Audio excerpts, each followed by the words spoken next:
أن لهم أجرا كبيرا. صدق الله العلي العظيم.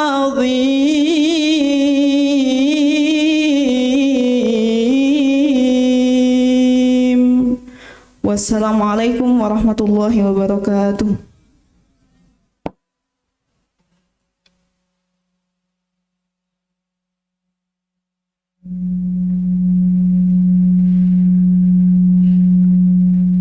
Thank you. Next, sing the national anthem of Indonesia Raya will be led by Mrs. Ganis. For Mrs. Ganis, the floor is yours. For ladies and gentlemen, please be raised.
Thank you. Ladies and gentlemen, please be seated.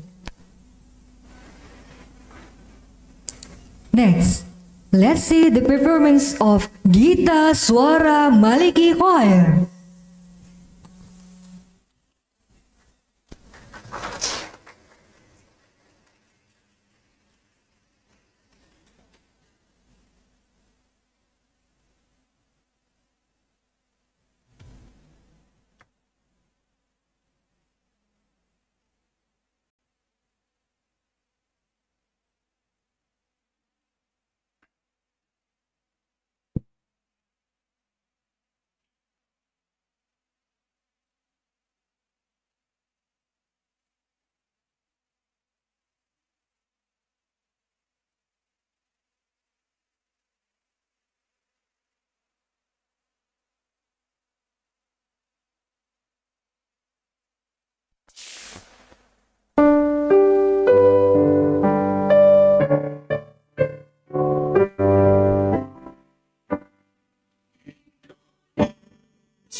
For your information, this choir group is the collaboration of the lecturers and staff of the whole Uin Maulana Malik Ibrahim Malang.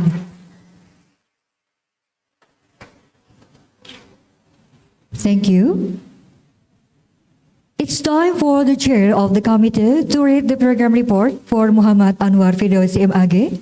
The floor is yours.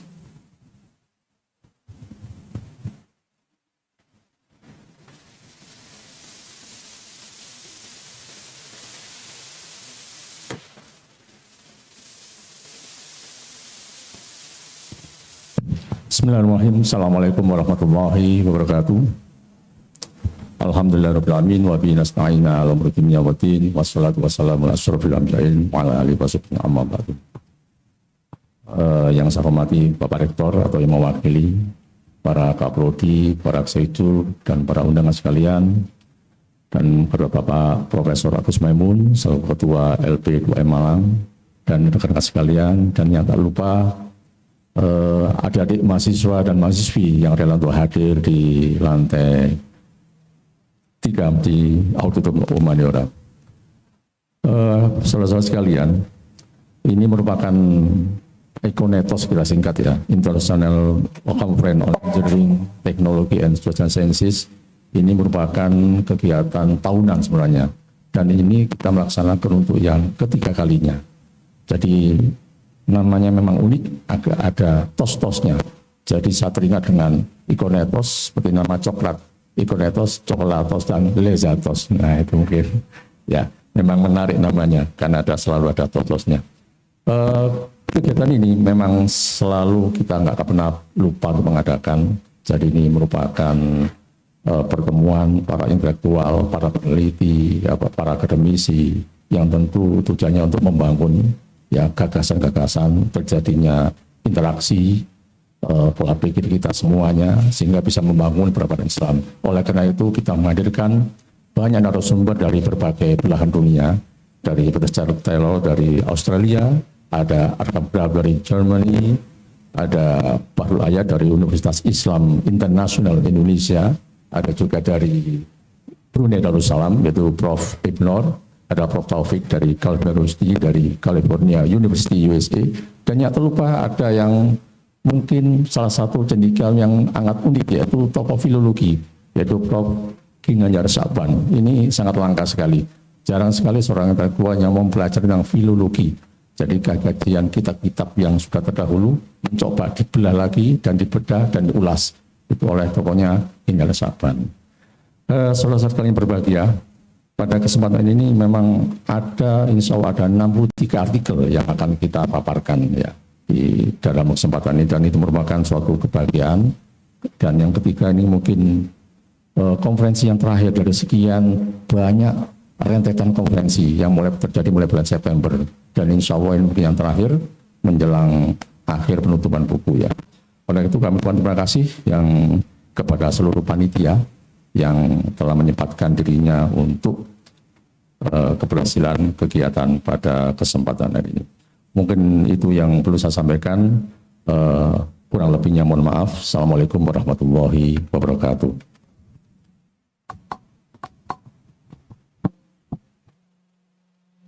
Thank you.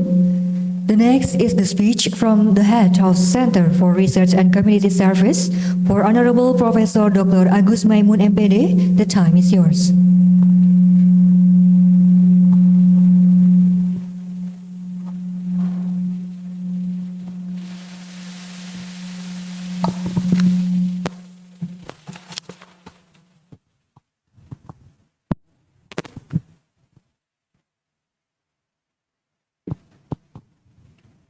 Assalamualaikum warahmatullahi wabarakatuh. Bismillahirrahmanirrahim. Alhamdulillahirabbil alamin. Assalatu wassalamu ala asrofil anbiya'i wal mursalin wa ala alihi washabihi ajma'in. Amma ba'd. The Honorable Head and Chairman Uin Maulana Malik Ibrahim Malang, Indonesia. The Honorable the speakers of the International Conference on Engineering, Technology and Social Sciences.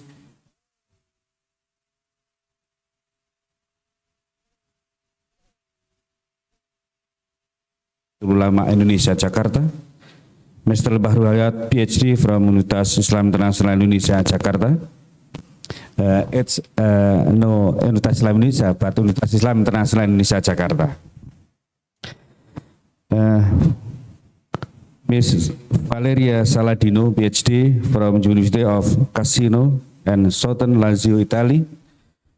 Professor Taufik from California Polytechnic State University, USA. Profesor Ibnor Azli Ibrahim from Sultan Syarif Ali Islamic University, Brunei Darussalam. Mr. Peter Charles St. Clair Taylor, PhD from Murdoch University, Australia. Profesor Hatul Mutiah from Universitas Islam Negeri Maulana Malik Ibrahim Malang, Indonesia. Ladies and gentlemen, this international conference is an annual event organized by the Center of Research and Community Engagement to broadcast various strategic thoughts and various cutting-edge scientific fields related to engineering, technology, and social sciences, without very much needed for scientific development in the university. The result of this conference will be recorded and published in various international journals, in the hope that the thought of this expert can be accessed by various world scientists.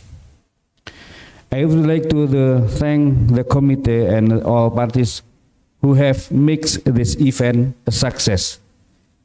So I present to all of them appreciation for Gita Swara Maliki, amazing for perform in this moment.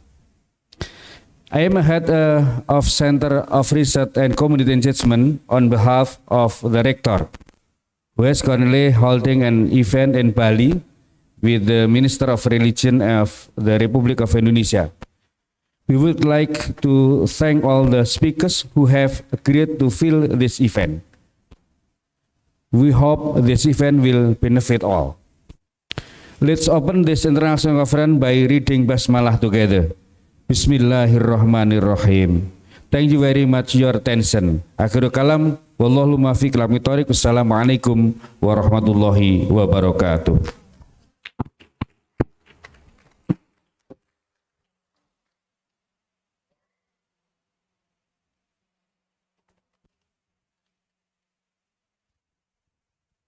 Thank you.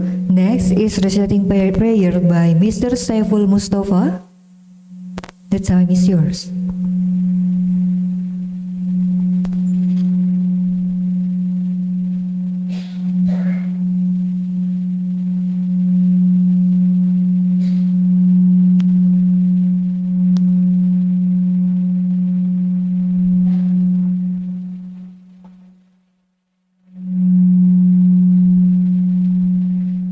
Sorry, because Mr. Saiful Mustafa is not here. The prayer will be led by Mr. Yahya. The time is yours.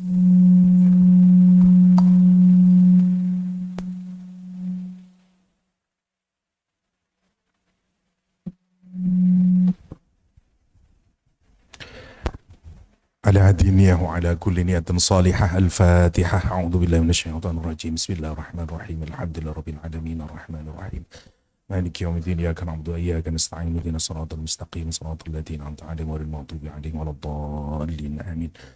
اللهم صل على سيدنا محمد وعلى آل سيدنا محمد. الحمد لله رب العالمين.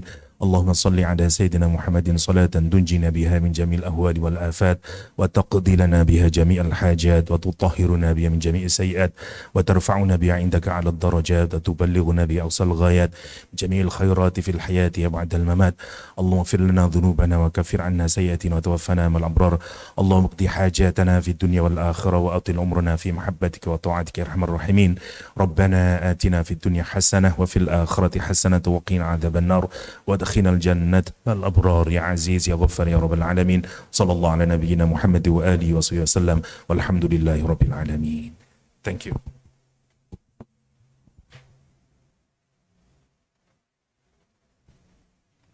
Thank you. Before we go to the first plenary session, let's hear once again the incredible voice from Gita Suara Maliki Choir.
Thank you. Next is photo session. Please be raised and come to the stage for the committee and the choir.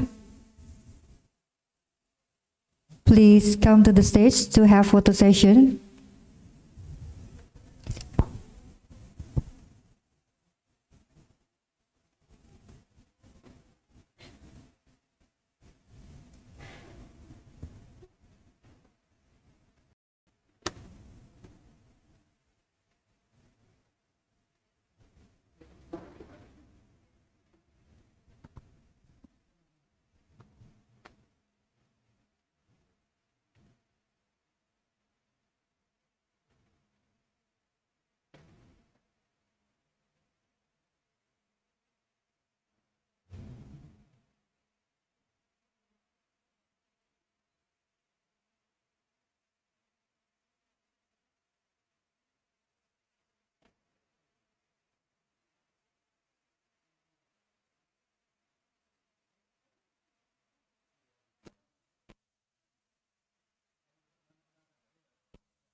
to solve the problem so that human can continue to live well by adapting to the new normal. Acceleration and expansion offered by information technology have developed in such a way that it affects human existence and how to do things in ways that were not thought of before. The progress implies that many of the existing understanding, social practices and norms are in a position of necessity to contest, adapt, and even change. If not, then we will miss many things, both opportunities and roles. Furthermore, if this development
Yes. Yes, sir.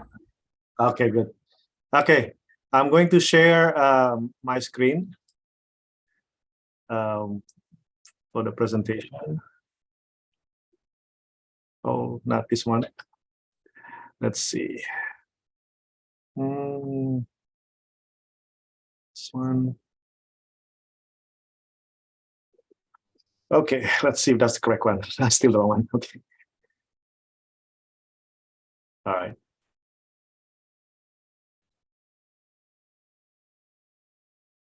How about now? Can you see the presentation? Yes, sir. Okay. All right. Oops.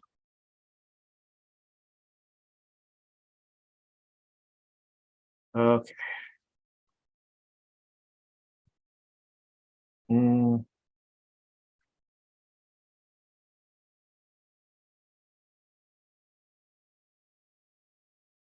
Okay.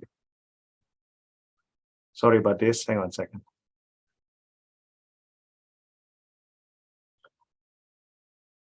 Okay, while I'm loading this up, thank you very much for the introduction earlier.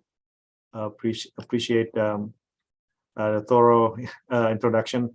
And also I would like to say thank you for inviting me to today's event. And yeah, I'm honored to be able to hopefully share a little bit of what I know, you know, based on the experience I have here at the US. And my topic today, I've chosen to a topic that would relate most to the theme of the conference, which is cultivating creativities to promote innovations based on my academic experiences. Okay, can you one more time confirm if you can see the presentation?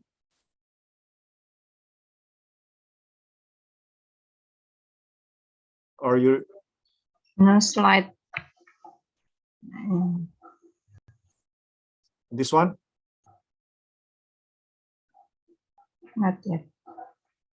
Not yet? No slides? Yes. No slide. Oh, okay. Okay, hang on.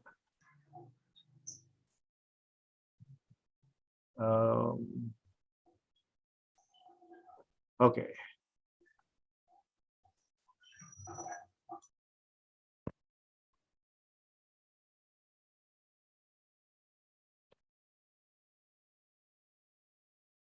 How about now? Yes, can see. Okay, some technical difficulty here. Okay, you can still see the slide, right? Okay, good. All right. It looks like you're getting the presenter.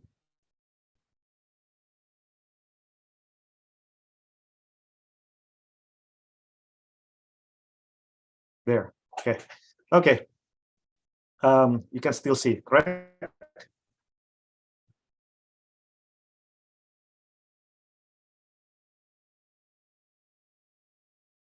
Oh, okay. Oh boy. All right. How about now?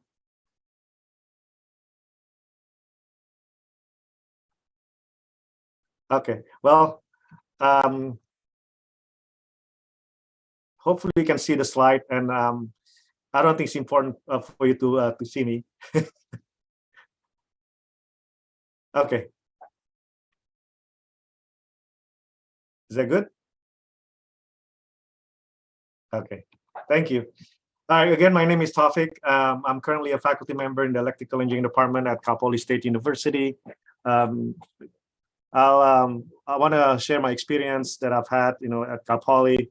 Been teaching it for 23 years, and I like to kind of explain a little bit of the experiences I have regarding how can we promote innovations or creativities among our colleagues as well as students. And this will be the outline of my presentation.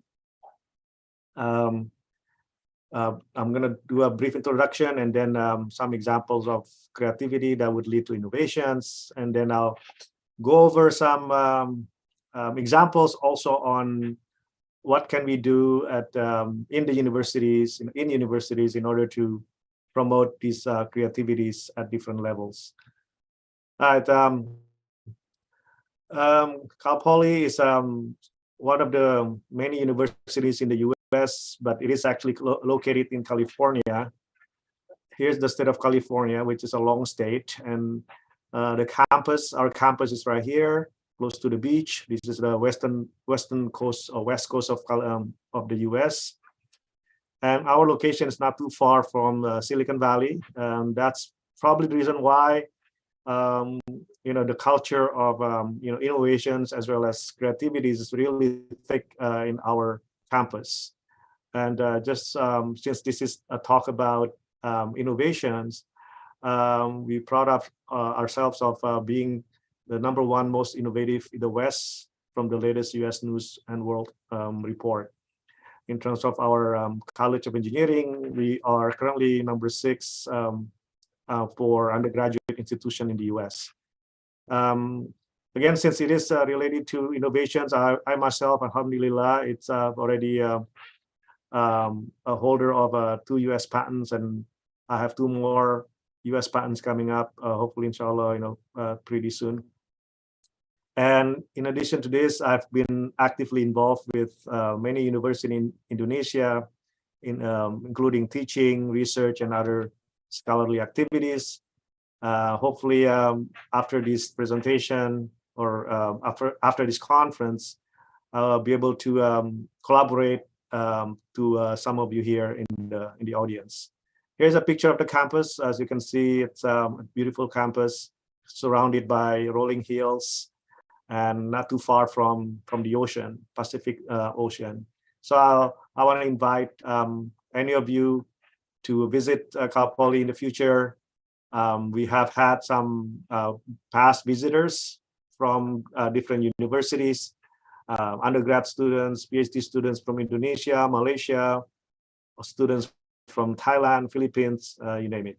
And we also have had some visits from several campuses in Indonesia, such as Gadjah Mada University, ITS, Pajajaran University, and so on and so forth. All right, that's enough for the presentation, for the brief intro. I'd like to move on to the presentation itself. And in my opinion, enhancing students' creativity should be a core, mission of education in the 21st century. Reason being, we would like our students, especially, to have this kind of a mindset, right? When they graduate from university, then they have this innovation mindset that keep thinking of what can we do differently, what can we overcome, how can we overcome some issues around us, right? And that could be done if we could somehow interject some in our curriculum, of course, some kind of discussion or topics related to creativity or innovations. As a country, I think innovation is also important because that would bring about invention, something that has never been made before, and to bring more effective solutions, more efficient, and hopefully will also make Indonesia as the leading country in the world for some of the solution that it can offer to the world. Another reason why I think it's important to be able to enhance students' creativity is that by doing so, if we could somehow incorporate creativity in our curriculum, we could facilitate creativities as well, right? That would bring about research and study activities. And for this, when I talk or speak about research as well as studies, it doesn't have to be something that is really high level or complex, right? We could start with what we call low-hanging fruit problems, right? Just some issues that are happening around us. Doesn't have to be those issues that would be very expensive to bring in or requires a lot of effort to just perform, right? And you can see that I've included this picture right here, which is a picture of a crack on the wall. So I've always use this analogy to other people when I explain what a research is, right? So you start off with a very clean wall, right? So imagine you have a very clean wall, and then the very first issue that you will find, then you'll be thinking, okay, I think I want to propose this solution. And then that's when you start punching, the wall for the first time, right? Once you first punch the wall, then it would create a crack, right?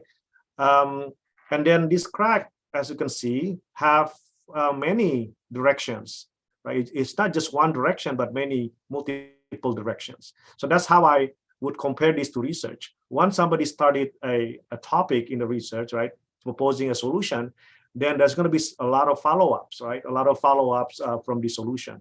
And this would correspond to different directions of the research, right? And one thing that I would like to emphasize that once we do follow-ups, it doesn't mean that the end result has to be a product. Right? It doesn't mean that the end result has to be a successful result. It's okay not to succeed. Right? If you're doing a research, and at the end you figure out, I've looked into this and it turned out to be that it's going nowhere. That's still a progress in my opinion, right there. So it may not yield meaningful results. Like for example, an actual product or actual solution that would be useful, but it's fine. Right? It is okay, because then at least we know that this direction is the wrong direction, or it's not the direction that we should go further, right? So I would like to emphasize that every research we should not expect that every research would produce meaningful results or would produce something that it would be useful for people to use, right? But the mindset here is that we need to progress, right, in our search for a solution. Okay. And so as a teacher, I believe we need to somehow, whatever class you teach, I don't care if it's engineering, social sciences, math, whatever it is, right? Whatever class you teach, make sure that we educate to also increase awareness of problems and challenges, right? Teach our students, both the good and bad sides of any topic that you're presenting, right? I can provide examples related to my background, because my background is in engineering, electrical engineering. For example, here I've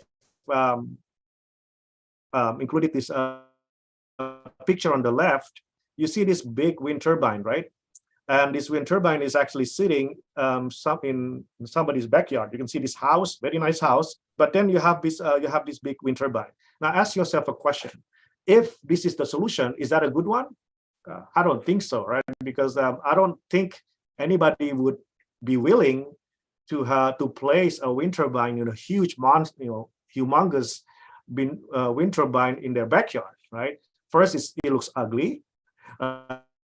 And then secondly, it's noisy, right? And it's just not good to have a big wind turbine on the backyard. So then, by observing this, right, by just picturing these simple ideas, then we can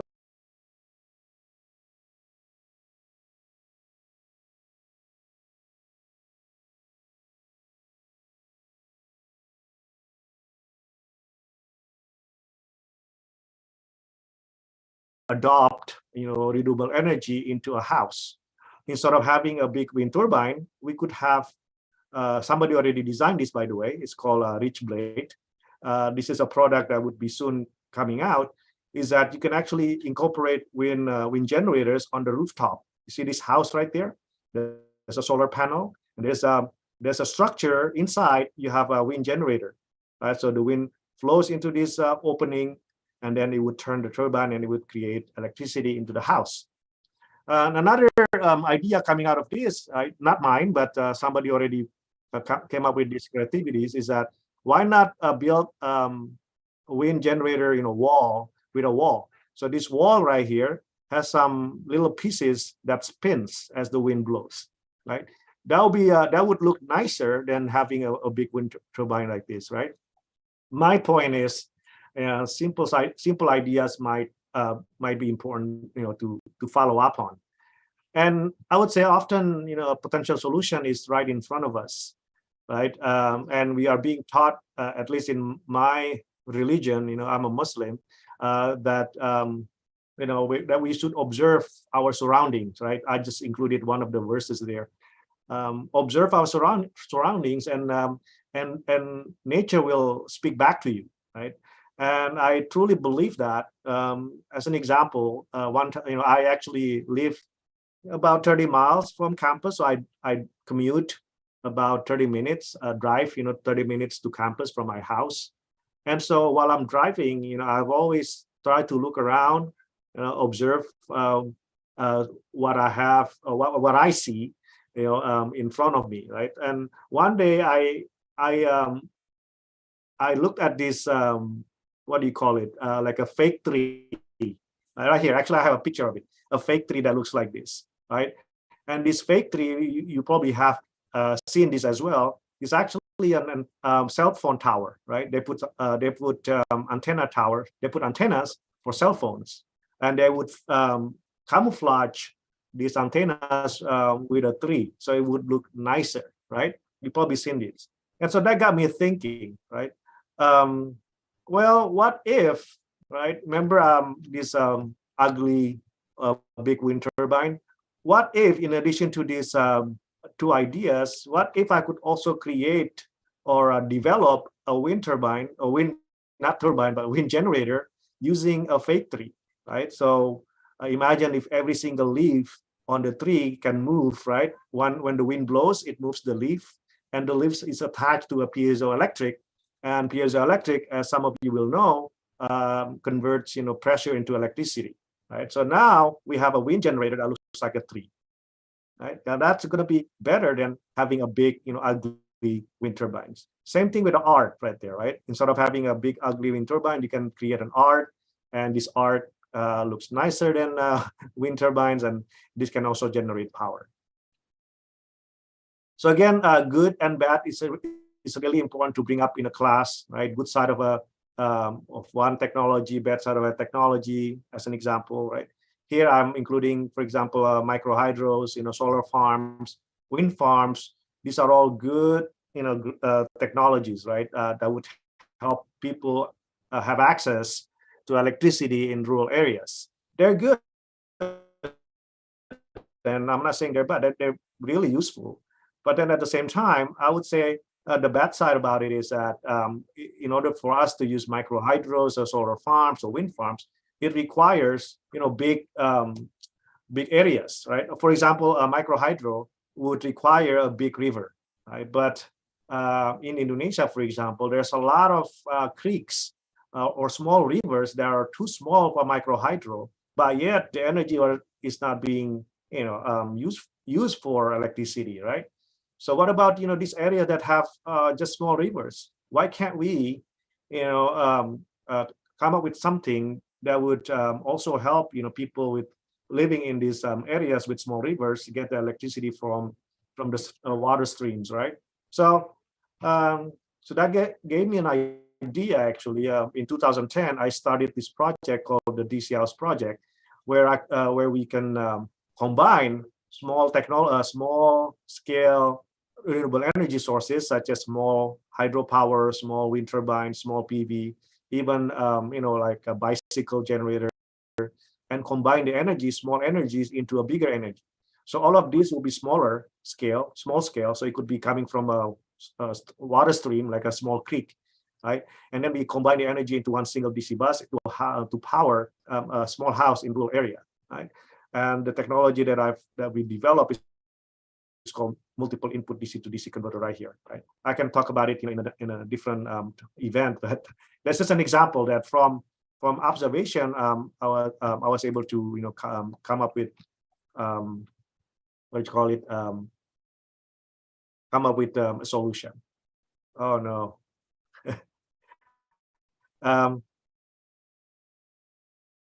My Microsoft is actually crashing right now. Sorry about that. So can you still see the slides? we've been having a lot of technical difficulty today. Sorry about this. I'm going to try again.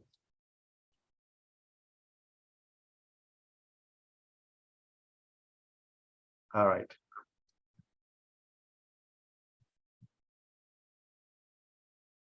Okay, can you see the presentation? I think you could, right? I'm just going to do it this way. There you go. All right, so then let's move on to the next one. So once I'm sorry, can you confirm that you can see the slides? Looks like you could, right? Yes. Okay. And then from DC House project for rural electrification, the idea now move forward to what we call urban house. We developed the same technology for house. Yes, now instead of DC house, we have now what we call a hybrid AC/DC house, which I believe is going to be the future, residential electricity for urban houses. Again, this is for maybe another conference, another presentation. But again, the idea there is that I started from a small observation, right, and then bring up the issues and then try to propose a solution. And then from then on, remember the cracks, right, in the wall. So I punched the wall, and then from then on, I've created more cracks, and perhaps some of the cracks will not be working well, which is fine. But at least now we started something, right? Okay. Now let's talk about how we can cultivate creativities within universities. Based on my experience, we could introduce some, to a certain level, some kind of involvement in the classroom, as well as department level, college level, university level, and then beyond university. And so let's look at the classroom. What can we do in a classroom setting?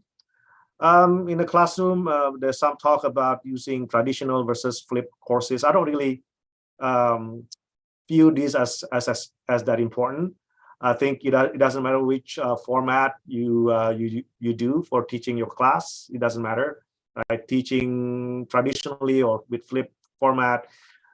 In terms of promoting creativities, I think the most important thing would be exposing students, right, to recent challenges, unsolved problems, and opportunities. All of these points. And then it'll be nice to be able to have an instructor that have some level of experience, right, in terms of industrial experience as well as research experience. That would definitely help, because then you have a bigger, a wider horizons in looking into a problem, right? The different angles of the solutions, the different aspect of the problems. So it does help to have an experienced instructor. And to me, laboratories matter, right? Labs really helps in terms of creating this or cultivating these creativities. Why? Well, because lab is when students get the exercise of imposing hands-on skills, not just theoretical knowledge, but also now they can practice the actual system, if you will, right?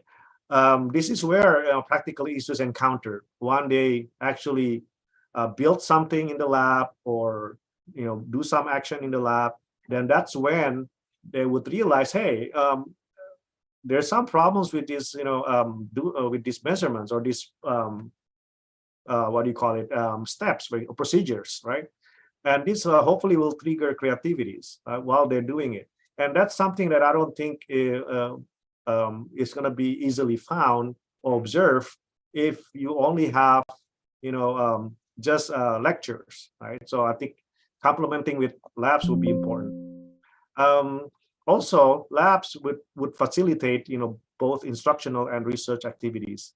And this is something that I would, if any of you is a government officers, then I think it's important for me to mention that hopefully Indonesian government would provide some kind of a funding structure where universities can, develop a lab or buy lab equipment to be able to, improve or enhance educational experience to our students. All right, what can we do under the department level? We can provide opportunities to promote creativities into curriculum, such as sponsor projects. This would heavily relies on industry and government agency network. We can try to solve real-world practical problems with small grants, right, from companies. And this doesn't have to be a big, task. It could be small projects. They're always in the back burner of these companies, right? So things that they wanted to do, but they don't have time to do. That's something that you can tap on from the university side. You can tap on those projects into making it as a student project. And I've done several of these with NASA, for example, with some LED company, with oil companies, and so on and so forth. Professional seminars is also a good way to convey what is the latest and greatest solution or technology we have today. And from then on, hopefully the presenter or whoever you invite will provide also some information on what would be the challenges that we're still having these days, right? And this is something that is important for our students to know, right? So you can invite industries, researchers, entrepreneurs, right? Talk about the current relevant situation or related to your background or field. Again, doesn't have to be engineering, it could be social sciences. And then again, ask or hopefully the presenter would bring up current issues and challenges. And again, I think it's important for students to be aware of those. And diaspora, right? Diaspora is a resource that I believe every university in Indonesia should take advantage of. There's so many diasporas we have, outside of Indonesia, right? From different backgrounds, different fields. Take advantage of us. Right? Whenever possible, invite us to give a talk to your students, right? Because again, from outside of Indonesia, we might have different perspectives, right? And that could also provide some kind of insights for students in Indonesia to be able to follow up with some kind of ideas on how to solve a problem. Independent studies is something that we can also incorporate into the curriculum. With independent study, you could accommodate individual ideas. So, for example, a student has an idea of something, right? A great idea about developing a solution.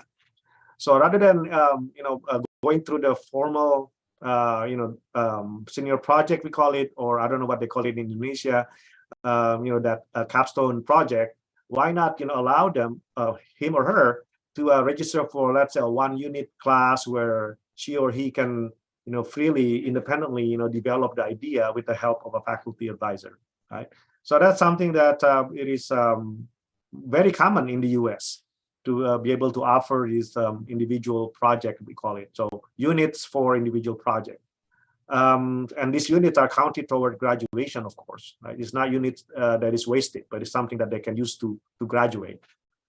And that's on the department level. On the college level, we could have, for example, or establish some centers and institutes as well as clubs. This would facilitate, more specific, more focused research. I believe in Indonesia, there's already a trend to do this. So that's great. These are just some examples of what we have at Cal Poly. We have a PolySat that was sponsored by NASA, which right here is the small satellite for lunar missions. And then the QL Plus, that's another center that would deal with veterans mostly, or individuals with disabilities, physical disabilities, and they would need some unique assistive technologies. And there's one for irrigation training, and there's one for power. And I'm actually the director of this institute right here, Electric Power Institute, since 2008. And then the college could also offer some kind of a summer activities, right? This could be in the form of summer internship with companies, co-op programs, again, with units counted toward graduation, or if there's some funding from the college, they could also offer summer research program with with the faculty. So this is a unique opportunity for students to engage in hands-on research while using critical thinking, collaboration, and entrepreneurial skills to help solve major societal challenges. And at Cal Poly, we do have a summer research program that is funded by the College of Engineering. So we have typically between 10 to 15 projects in the summertime. So summertime is when there is no classes, right? But there are some summer classes, but not the regular classes. Then we can also have a senior project exhibition where we invite companies. Again, I'm not quite sure what the structure is in Indonesia, but here in the US, the engineering students, for example, toward the end, they would have to do a capstone project, and then they can then have a poster session, a common poster session throughout the departments in the college, and they would present it to companies. And promote and support international humanitarian efforts. For example, Engineers Without Borders. There's also Doctors Without Borders, and so on and so forth. In terms of university level, I have quite a few examples. At Cal Poly, for example, we have the Center for Innovation and Entrepreneurship, whose job is to help acquire the tools, develop the skills, and cultivate the mindset of an entrepreneur. And one of the activities they have is called Startup Marathon. And this is held annually. It's a 54-hour long event in which developers, designers, and innovators meet for the first time and develop a business over the weekend. So, picture, on a Friday night, students who are participating, they would make a presentation, and then the committee would vote. And then whoever got selected, they would go. They would continue putting all these plans, milestones, what do you call it? Milestones, and then timeline. And by Sunday night, they would then present their timeline and milestones in front of the committees, and then they would connect them into investors, right? So this is what we do every year at Cal Poly. It's called Startup Marathon. And then another thing that we have at Cal Poly is elevator pitch. That's another event where, again, it's held annually. It gives students 90 seconds to pitch their ideas with $1,000 for the winner. And then Innovation Quest is another event, again, held annually. And again, this provides opportunities for students to pitch their ideas. And there are 3 prizes ranging from 15,000 for the first place, 10,000 second place, and 6,500 for the third place. Another thing that we offer under Center for Innovation and Entrepreneurship would be Hatchery. Hatchery is like an incubator program, a mentorship. So imagine if you have a student who has a great idea, but this student is still in the first year, right? So first year, like very first year, and they have not had any classes, major classes yet. And we want to accommodate this, right? We want to facilitate these students who have this great idea. So what they can do, instead of waiting for another 3 years before they can do, develop their ideas, they can go straight, to this Center of Innovation and Entrepreneurship, and then this center would then provide some kind of mentorship, right, for the student to start developing the ideas from early on. So it doesn't have to wait until the 4th year. All right, and then the last one is Hackathon. Hackathon is as the name implies, is opportunity for students to spend 12 hours to build a mobile app and then website and project that will make life better for Cal Poly and community. Sometimes they have to also hack a system. It's kind of a fun, event for students. And here's a picture of a group of students and 3 faculty members. There's actually more students, but we developed this technology for monitoring and actually detecting wildfires, right? And now we have a startup with the students as well as with the 3 faculty members, including myself, right there. And then we have, it is important for university to be able to support any ideas that faculty members have, right? And I'm pretty sure Indonesia is doing the same thing. So it would assist and support faculty and students in patent filing process, right? And also it seeks industry advisors who's willing to share their current and future needs, as well as investors to hopefully be able to make the product from idea to actual a product that they can sell. Technology Park, hopefully this is the last one. Technology Park is another facility that we have on campus. That's the building. So what it is that we actually have a building dedicated for companies, right, to have a home office in this building. So the companies would rent an office in this building, and we offer them benefits such as access to our IT system, access to our labs, access to our students, faculty. So it makes them easier. It will make it easier for them to develop their products, right? And it would also at the same time promote collaboration between industry and the school. And as of now, at Cal Poly, we have several companies who have already offices on campus, starting from Amazon Web Services, GE Digital, and so on and so forth.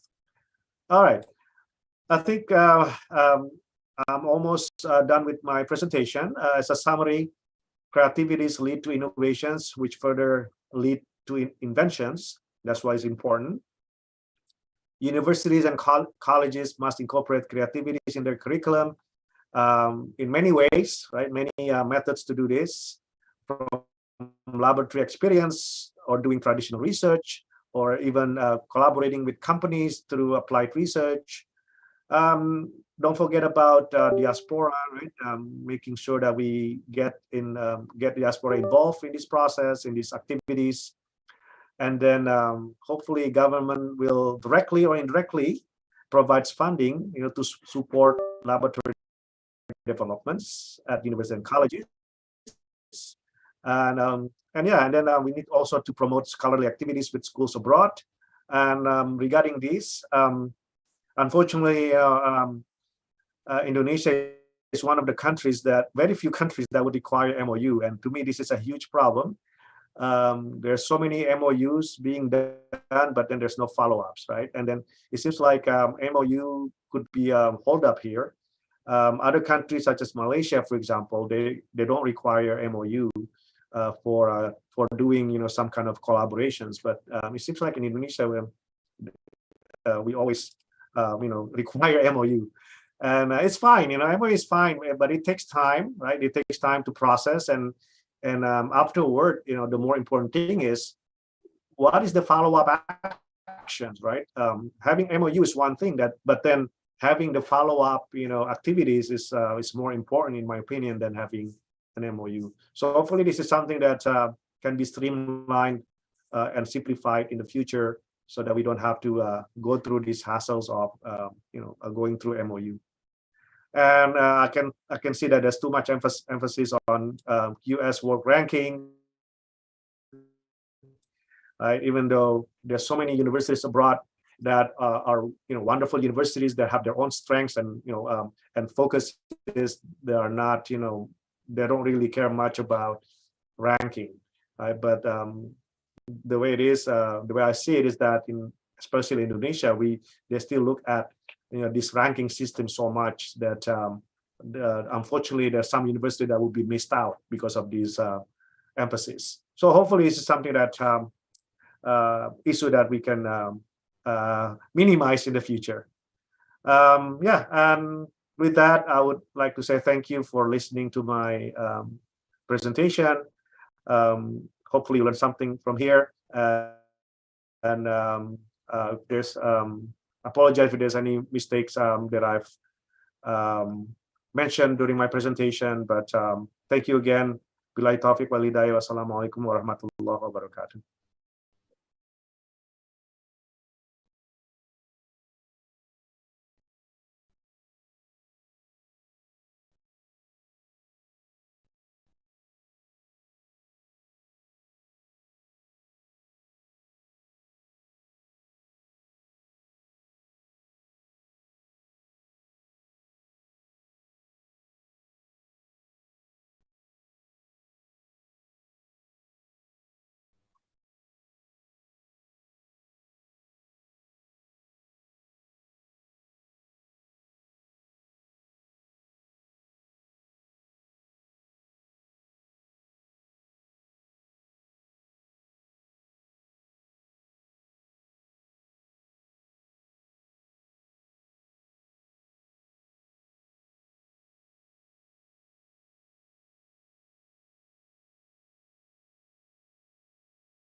Good morning, and thank you very much. It's a great honour to be invited to be with you today.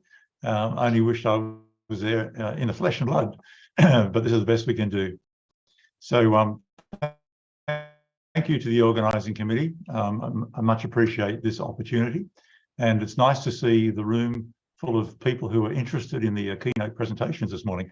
And I think my keynote might complement the one that we've just heard from Professor Torek. So let me share my PowerPoint with you.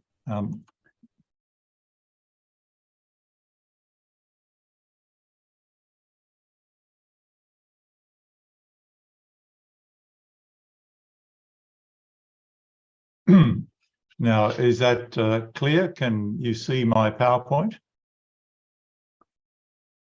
Yes.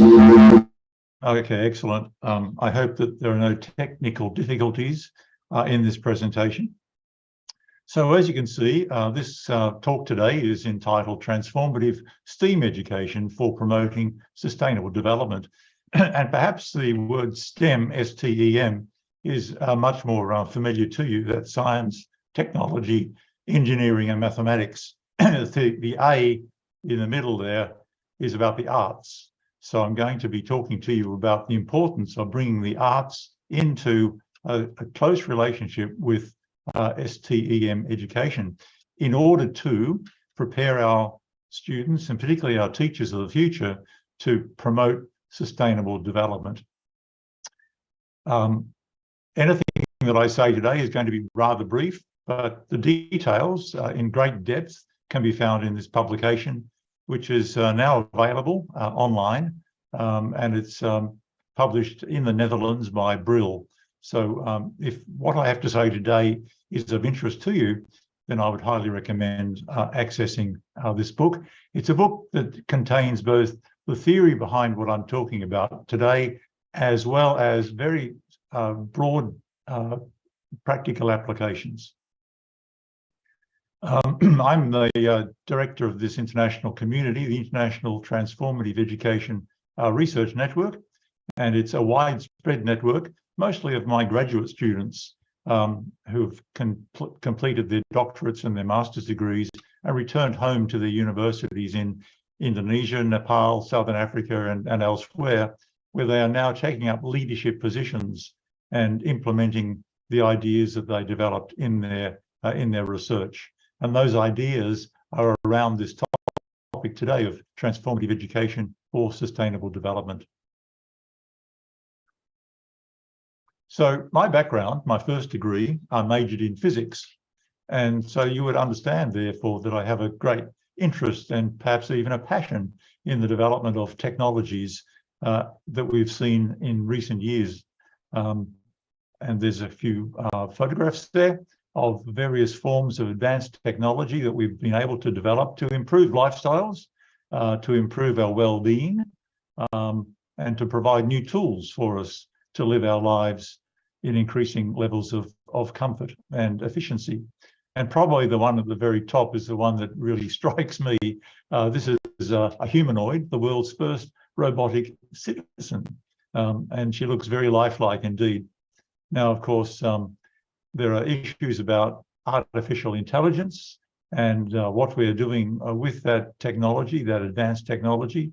And there are some concerns about our abuse and misuse of this technology. So this is an issue that I want to really explore today with you, and that's to do with the negative side effects of these wonderful developments.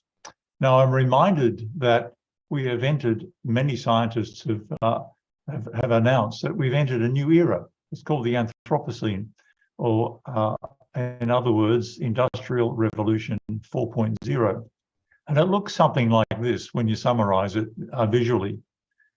So drawing from this publication in 2011, the human footprint on the global environment has now become so large and active that it rivals some of the great forces of nature in its impact on the functioning of the Earth system. So what that basically means is that we've now got the tools for improving our lives on the one hand and destroying them on the other hand.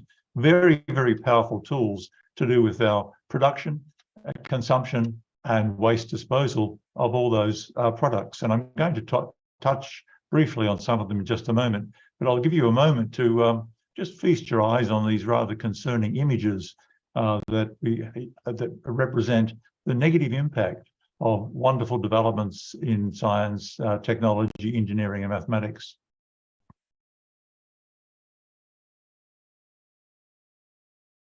So what we've managed to do in the last 100 years or so, particularly in the last 50 years, is to use these tools against our own better interests. And we've created environmental sustainability crises. You've no doubt heard about climate change, the importance of reducing our impact on the atmosphere very, very significantly in the very near term. We also have a major problem with plastics pollution in the rivers, which then flow into the oceans. We have a huge loss of biodiversity due to deforestation. And we have cultural diversity loss as we move more and more increasingly to this notion of globalization, this one world economy, which in some people's minds means a one world culture. Now, these are big problems. These are problems at the status of a crisis. And I would like to talk in detail about each one, but time is limited. So I'll just touch on plastic pollution and biodiversity loss. So the World Economic Forum produced a report just a few years ago about the problem of plastic pollution. And I've got a couple of little extracts to share with you. Each year, at least 8 million tons of plastics leak into the ocean. And that's the equivalent of this garbage truck dumping its contents into the ocean every 60 seconds. You just imagine that. Every 60 seconds, dumps its rubbish, its plastic rubbish into the rivers, and the rivers flow it down into the sea. So the result of that is that the ocean, our oceans, are expected to contain a ton of plastic for every 3 tons of fish by, well, that's not far away, is it? 2025. And by the middle of this century, more plastics than fish by weight in the oceans at the current rate of dumping plastics in this manner. And the impact is profound. The impact particularly on marine life, direct and indirect, by swallowing the microplastics or being caught up in fishing nets, etc. And of course, guess who eats the seafood which has consumed the plastics? And you know, one of my favorite meals when I come to Indonesia is ikan pepes. And how much of the plastics inside that fish are we eating that we don't know about just yet? So we've kind of done this. Humanity has evolved over the millennia, and we've now risen to what we regard as the peak of our human development. And unfortunately, it's less than a peak experience if we consider that we're just rubbishing the very environment from which we emerged that very long time ago. The other crisis we've got is called biodiversity loss. This report by the World Wildlife Fund was released only a couple of weeks ago, the Living Planet Report 2022, Building a Nature Positive Society.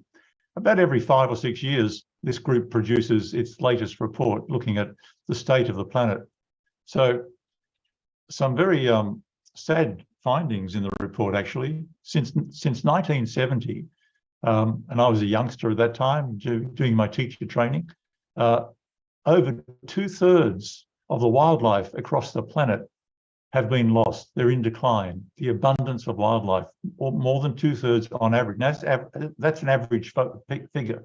Of course, an average masks standard distribution. So what we've got in many countries is a much higher rate, possibly up to 90%. Why is this happening? Well, the drivers for this are agriculture and fishing and forestry. So we've got clearing of the forests in order to produce crops, cash crops and food crops, the fishing and plundering of the ocean by massive trawlers, and the deforestation, which leads to a reduction in ecosystems for our fauna, our wildlife. Closer to home for you guys, we've got the Tapanuli orangutan. There was a report released a little while ago about its distribution. And you can see that little orange patch up there is where this population currently resides in northern Sumatra.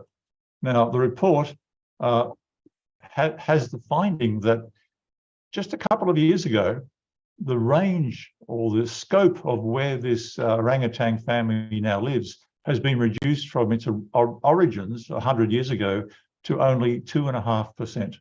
So it's in dire danger of disappearing, of becoming extinct. It's one of the most threatened of the great apes worldwide. Now, why is this happening? Well, deforestation, cutting down of the forests, the jungles, the habitat in which these wonderful beasts live. Why do that? Well, because, as I said a moment ago, agriculture, perhaps palm plantations, illegal logging, that provides countries like Australia. If I go to my local hardware shop, I can buy tropical timber from Indonesia and Malaysia. Do I really need to do that? Is there an alternative? So this is just one little example of what is called the sixth mass extinction worldwide. Okay, this is one example. Australia is just as bad. We're cutting down all of our tropical forests as well for farming and for agricultural reasons. So Indonesia is not alone in this. It's a worldwide problem. However, there's a bright side in this report, and that's about nature positive vision and values. And I think this little quote speaks very strongly to this.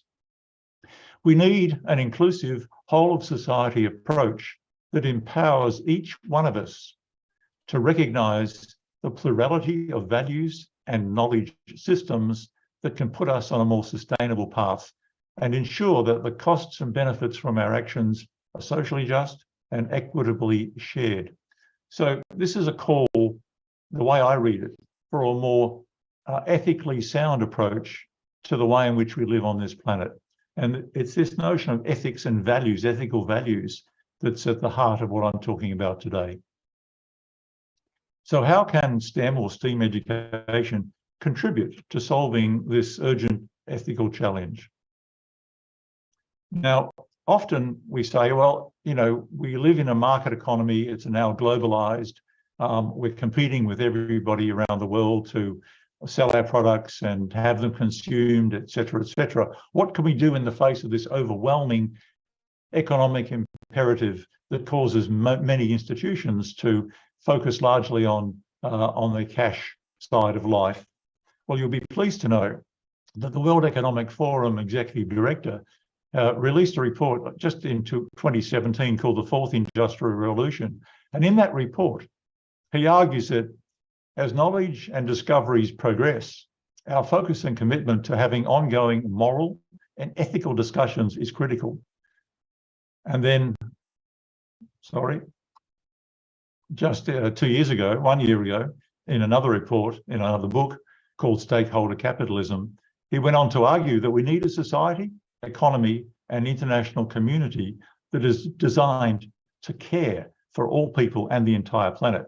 So the leading economists in the world are saying that we really need to pay strict attention to the environmental issues and to bring a moral and ethical perspective to bear on this. It's no longer just a matter of being objective and consuming and producing and wasting things. We really need to think about the impact of our economic systems on the planet itself, and to transform our ways of living in that regard. And I find that an inspiring perspective. The United Nations produced a report in 2015 called Transforming Our World, and it puts forward a 2030 agenda for sustainable development. And you've probably heard of the Sustainable Development Goals. There are 17 of them. So the principles behind that are that we really need to be taking care of the well-being of humanity and the planet, that we need to embrace an intergenerational commitment, which means that we think about what is the world that we're leaving to our children, to our grandchildren, and to future generations. We can't just live in a world that satisfies our own immediate needs. We really need to be cognizant, and as it goes on to say, our moral imperative is to consider the legacy that we leave for future generations. And again, ethical values are at the heart of such a consideration. The OECD, the Organisation for Economic Cooperation and Development based in Europe, released a report a few years ago that says the students who have the capacity to take responsibility for their actions have a strong moral compass that allows for considered reflection, working with others, and respecting the planet. So this is about the future of education and skills in the year 2030, and they're calling it the new normal in education. How do we transform our education systems, particularly for students of the sciences, the technologies, engineering and mathematics area, so that they can learn to become morally and ethically astute citizens who have a particularly strong imperative towards sustainable development. Now, I said that we've entered the Anthropocene era and what the problems are with that. Looking to the future, we have this prospect of a new era emerging at the moment. Professor Glenn Albrecht has called it this Symbiocene era. And it has the following principles behind it. The principle of mutuality, and that is we need to recognize that we're living together for our mutual benefit, trying to put mutual understanding and mutual cooperation into play rather than the history of mutual conflict and suspicion and fear of the culturally different other. There's an ecological imperative here, an ecological principle that we need to understand about our interconnectedness with all living things, not just with people, but with everything that is alive on our planet. That's the plants and the animals included. There's an ethics of natural justice, which I mentioned a moment ago. We need to embrace cooperation and to minimise the amount of conflict that we experience historically and particularly accelerating in the world in which we live today. And the fourth principle is one of biophilia. Now, philia means love. And so it's love of the biosphere of our planet, the love of life and lifelike forms. So if we can live our lives and educate our children according to these principles, then we're in a very good trajectory to move out of the Anthropocene into what is now called the Symbiocene era. There's a really nice TED talk that I've given a link to here, where Professor Glenn Albrecht explains in much more depth his notions. This is a little example how I practice biophilia. It's my grandson. And we're fortunate to live in a beautiful part of Australia, in Western Australia, and this is in the hills outside of Perth. So from a very young age, it's important to engage our young children in developing a love for the natural world, because it's a love of something that causes us to want to be protective of it. So here we have a professional challenge, and here I'm speaking to teachers, both school teachers, university teachers, and prospective teachers in training. So the professional challenge is this: how can STEM or STEAM educators transform what we might call the standard model of teaching and learning to help develop students' ethical citizenship values for sustainable development? And in the rest of my little talk today, I'm going to explain how we've gone down that pathway in a very successful way. Let's start off with this issue, this concept of the standard model. And this certainly applied to me when I was an undergraduate student in a university in Australia, studying physics. So what we see here is a classic representation of a lecture theatre. And although I'm talking about a long time ago when I was a student, there's plenty of evidence to suggest that it hasn't changed a heck of a lot since then, particularly in the science, technology, engineering and mathematics classrooms. So here you have the lecturer with a captive audience, quietly observing the blackboard or the whiteboard or the overhead projector or whatever it is. And the focus of the lecture is on the outer world. It's about understanding in an objective manner about the objects, systems, and patterns of this external world, whatever it happens to be. So the focus is one way. You can see this little head here and the machinery clicking around in the students' heads as they look at and regard and understand and analyze and predict what's going to happen in this outer world. It's got nothing to do with what's going on with the students. So this is a matter of developing what we call objective values, knowledge, and skills. And objective values ask us to distance ourselves emotionally and subjectively from the way in which we're developing that knowledge. So that's the standard model. And I invite you to consider whether you have experienced that or whether you continue to experience that as a student or as a teacher. It has limitations, and we need to go beyond those limitations if we're going to embrace transformative education, particularly ethical values education. So the question is, what about the students' inner worlds? What can we do about developing them? So this is an alternative model called the transformative model. And here we have both the outer world, which is still important, and objectivity, but we are now focusing as well, not instead of, but as well, on students' inner worlds, on their subjectivities. We're bringing into our teaching an understanding of and a development of their experiences, their connectedness with each other and the world and their families, with particularly developing their ethical values, their sense of aesthetics or beauty, which is related to love and biophilia, how we get to love and admire the beauty of the natural world, and creativity, which is what our previous speaker was talking about as well. So here we've got a transformative model of education where we're teaching in both directions. We're teaching the students about the outer world and about their inner worlds. And it's not just something for young early childhood education. It's a model that applies throughout primary education, through secondary education, and into higher education, developing students' holistic knowledge, skills, and values. So this thing called transformative learning. Here's another image that speaks, I think, quite powerfully to it.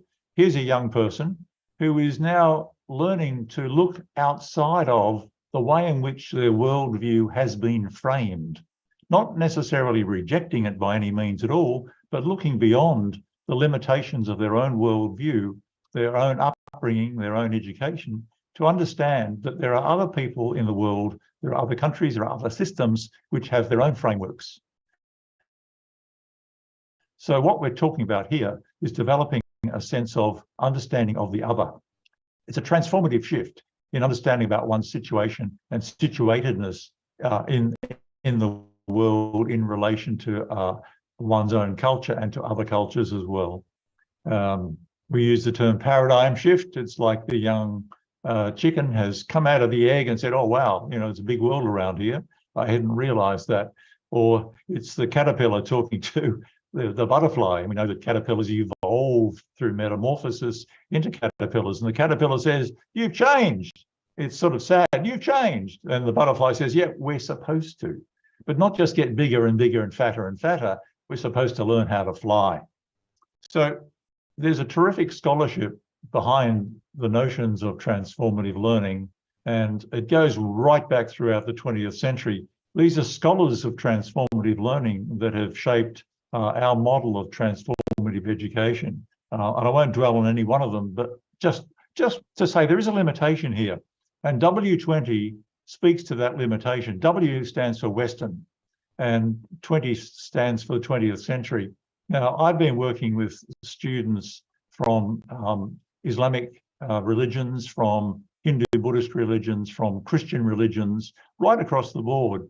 And I've come to understand and appreciate that the principles of transformative learning can be found in all wisdom traditions. And in fact, we have a conference starting next weekend where there are speakers from Saudi Arabia and Indonesia and other parts of the world who are going to talk about the way in which they draw on their religion, their wisdom tradition, to bring transformative learning values and ethics into their practice. So we've distilled 5 transformative learning capabilities. The first one is understanding one's culturally situated self. It's like that little boy in the framework who's looking outside of it, understanding the framework, understanding that there are other frameworks and that we can relate across the differences, across the borders, understanding that we can connect rather than be in conflict. As I said earlier, the symbiocene concept of cooperation rather than conflict. And this relationship knowing or relational knowing extends to our relationship with the natural world as well. There's critical social knowing, and that is to understand what is the source of the problems that we experience in our societies. Whose interests are best served by creating those problems and perpetuating them? And how do we therefore overcome them? How do we deconstruct them? And then developing in our students a vision of how the world could be a better place and how it should be. And when we say should, we're immediately talking about ethical values. So transformative learning capabilities are about developing a vision for how the world should be different from and better than it is today. And that goes to the heart of this notion of sustainable development. If we're not happy with the mess that we're creating in our world, how can we move forward and how should we move forward? Because the should is at the bottom of practical knowing, and that is not just theorizing or reading books or watching television programs and documentaries and having a feeling that, oh, I wish things were better, but practically means doing something about it. So we help our students in their education to engage, to develop their agency, to develop their capabilities and their willingness to want to change the world for a better place in order to, in other words, in order to transform the world, starting with themselves, extending to their families in their local communities and their nation, and then with a global perspective.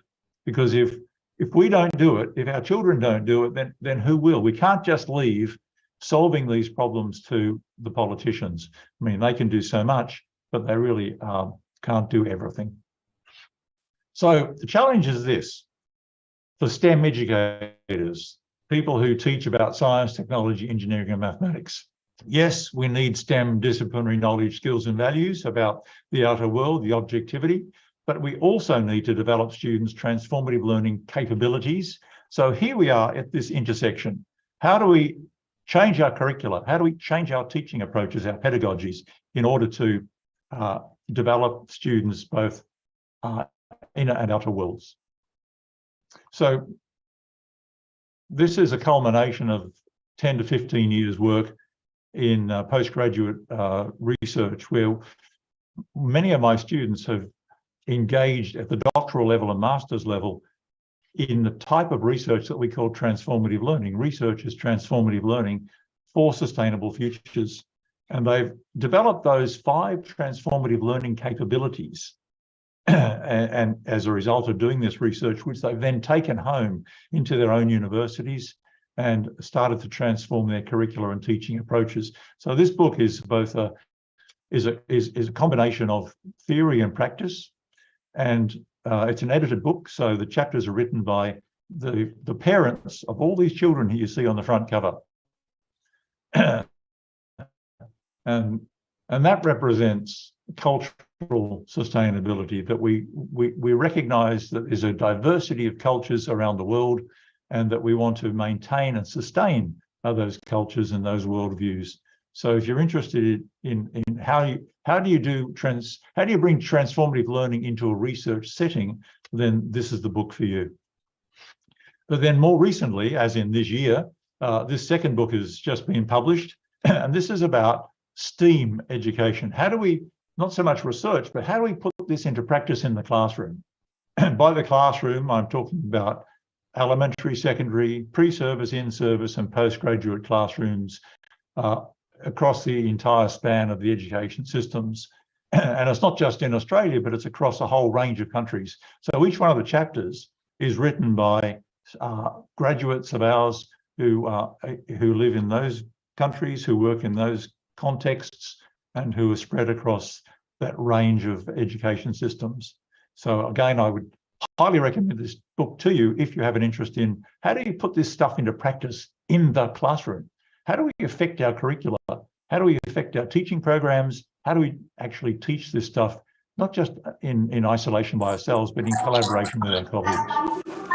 So I'm going to now very briefly say what do I mean by the arts? Now, I know in Bahasa Indonesia, you would say art rather than arts because you don't often put an S on the indicate plural. So art is one form of the arts. The arts, plural, is a much broader concept. It involves literary arts, the visual arts, and the performing arts. And what these arts do when we engage in them as a practice, they develop these aspects of our inner being, our creativity, our sense of aesthetics, our ethics, and our rhetoric, which is our ability to be expressive and persuasive and communicative with others. Because if we want to understand and collaborate rather than conflict, we really need good means of communication.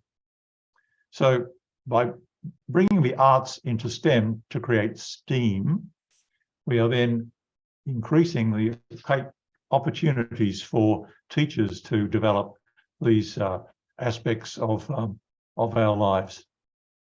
So two examples, very briefly, two examples. I've drawn here from a rather good cooperation between a head of mathematics and a head of English language. They normally would teach in separate classrooms in this school, but they decided to collaborate on this project. So they've co-authored chapter 13 of our book, and it's called A Window on the Environment. Now, here on the left-hand side, you've got a couple of pages in the book. Very early on, there's a photograph of a mother and a baby looking out of the house window at the natural environment. And by about page 20, you've got the next image, which is what's happened to that environment over that period of time since the baby grew up into being an adult, over 20, 25 years. So we've lost the natural environment, and all we've got now is housing development and everything that brings with it. So this book does not have any text, it's pictures only. And so can you imagine teaching mathematics with a picture book? Quite a challenge. But because of the innovative and creative thinking of these two teachers, they combined to do exactly that. It's a Year 9 mathematics class.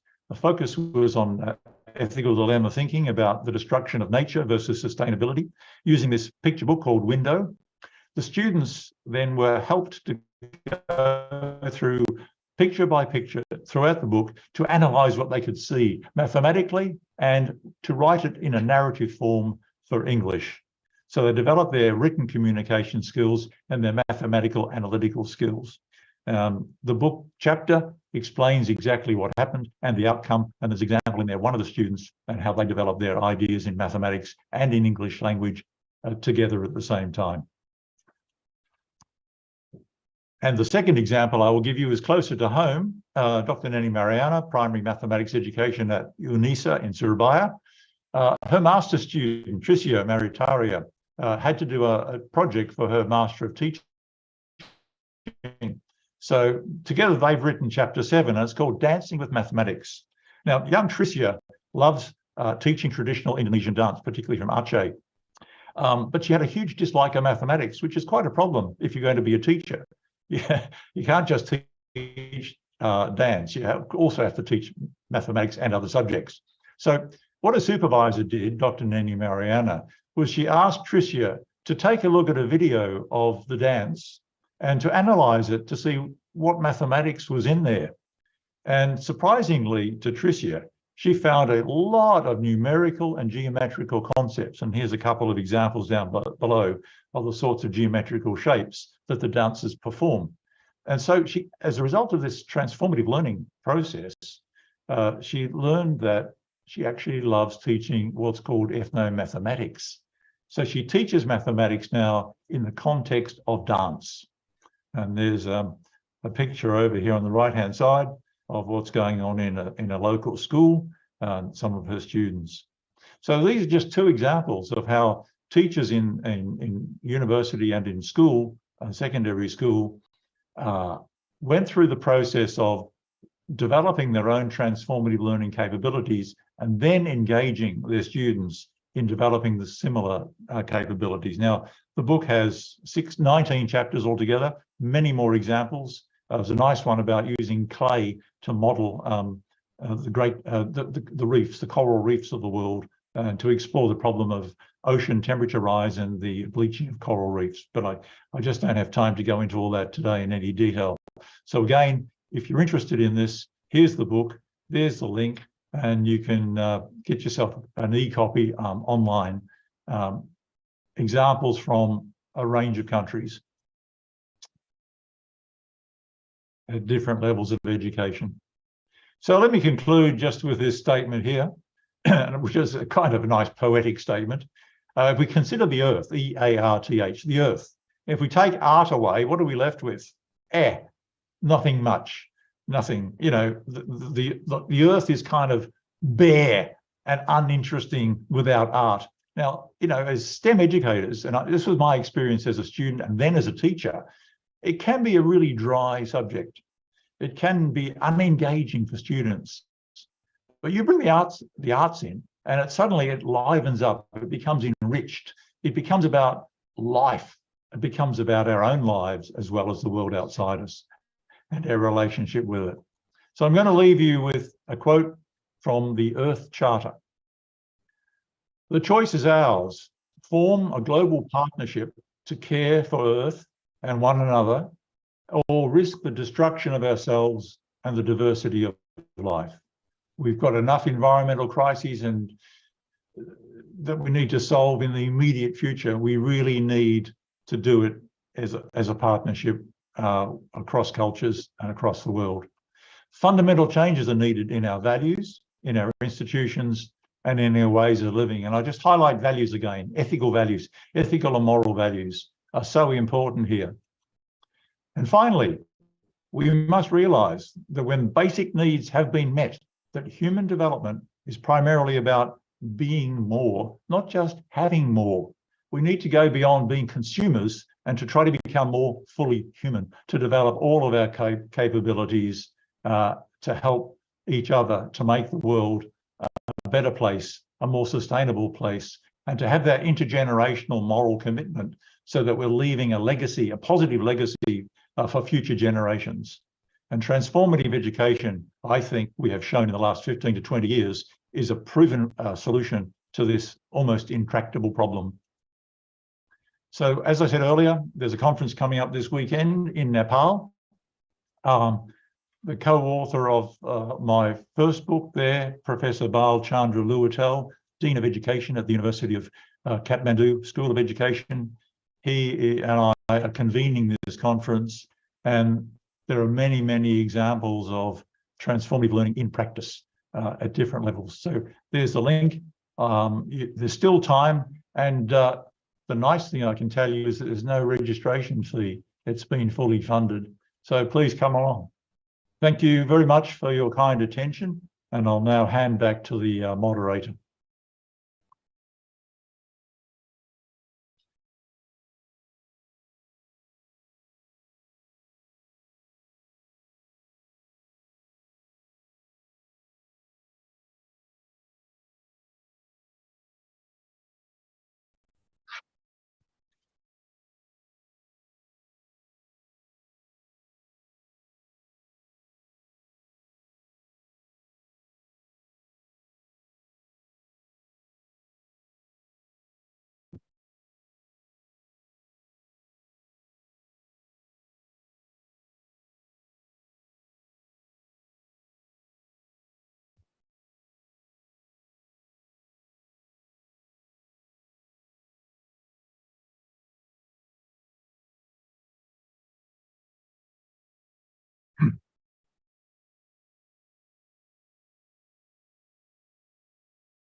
You're most welcome. Thank you very much indeed.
Ya, saya sudah bergabung.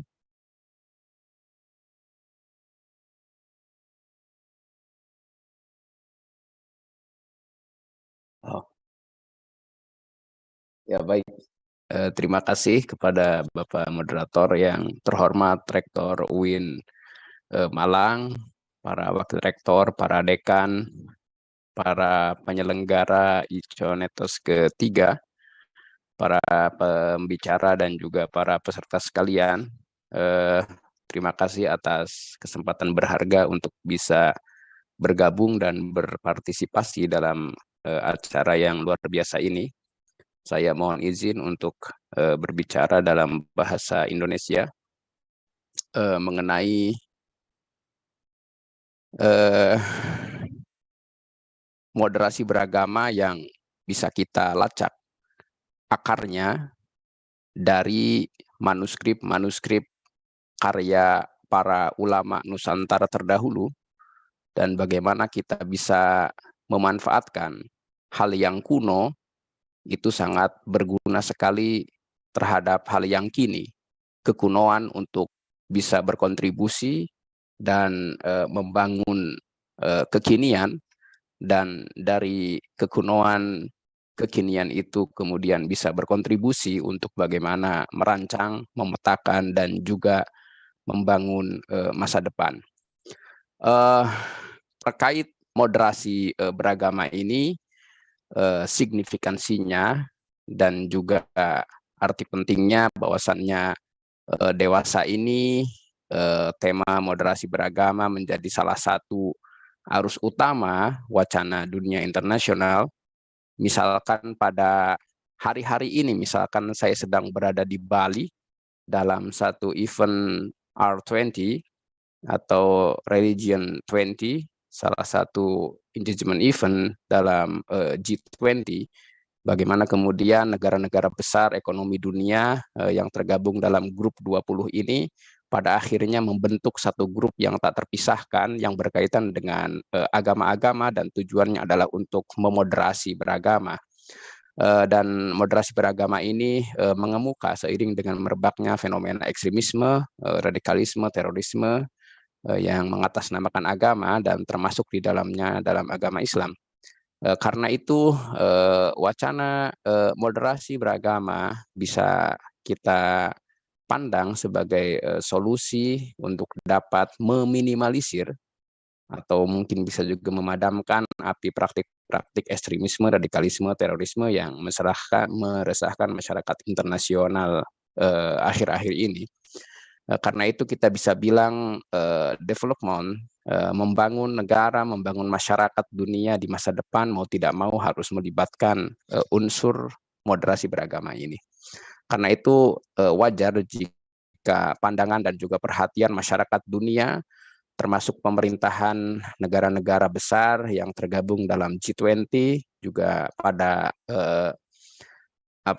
pertemuan puncak KTT kali ini, yang mana Indonesia menjadi penyelenggara dan juga ketua dan juga tuan rumahnya.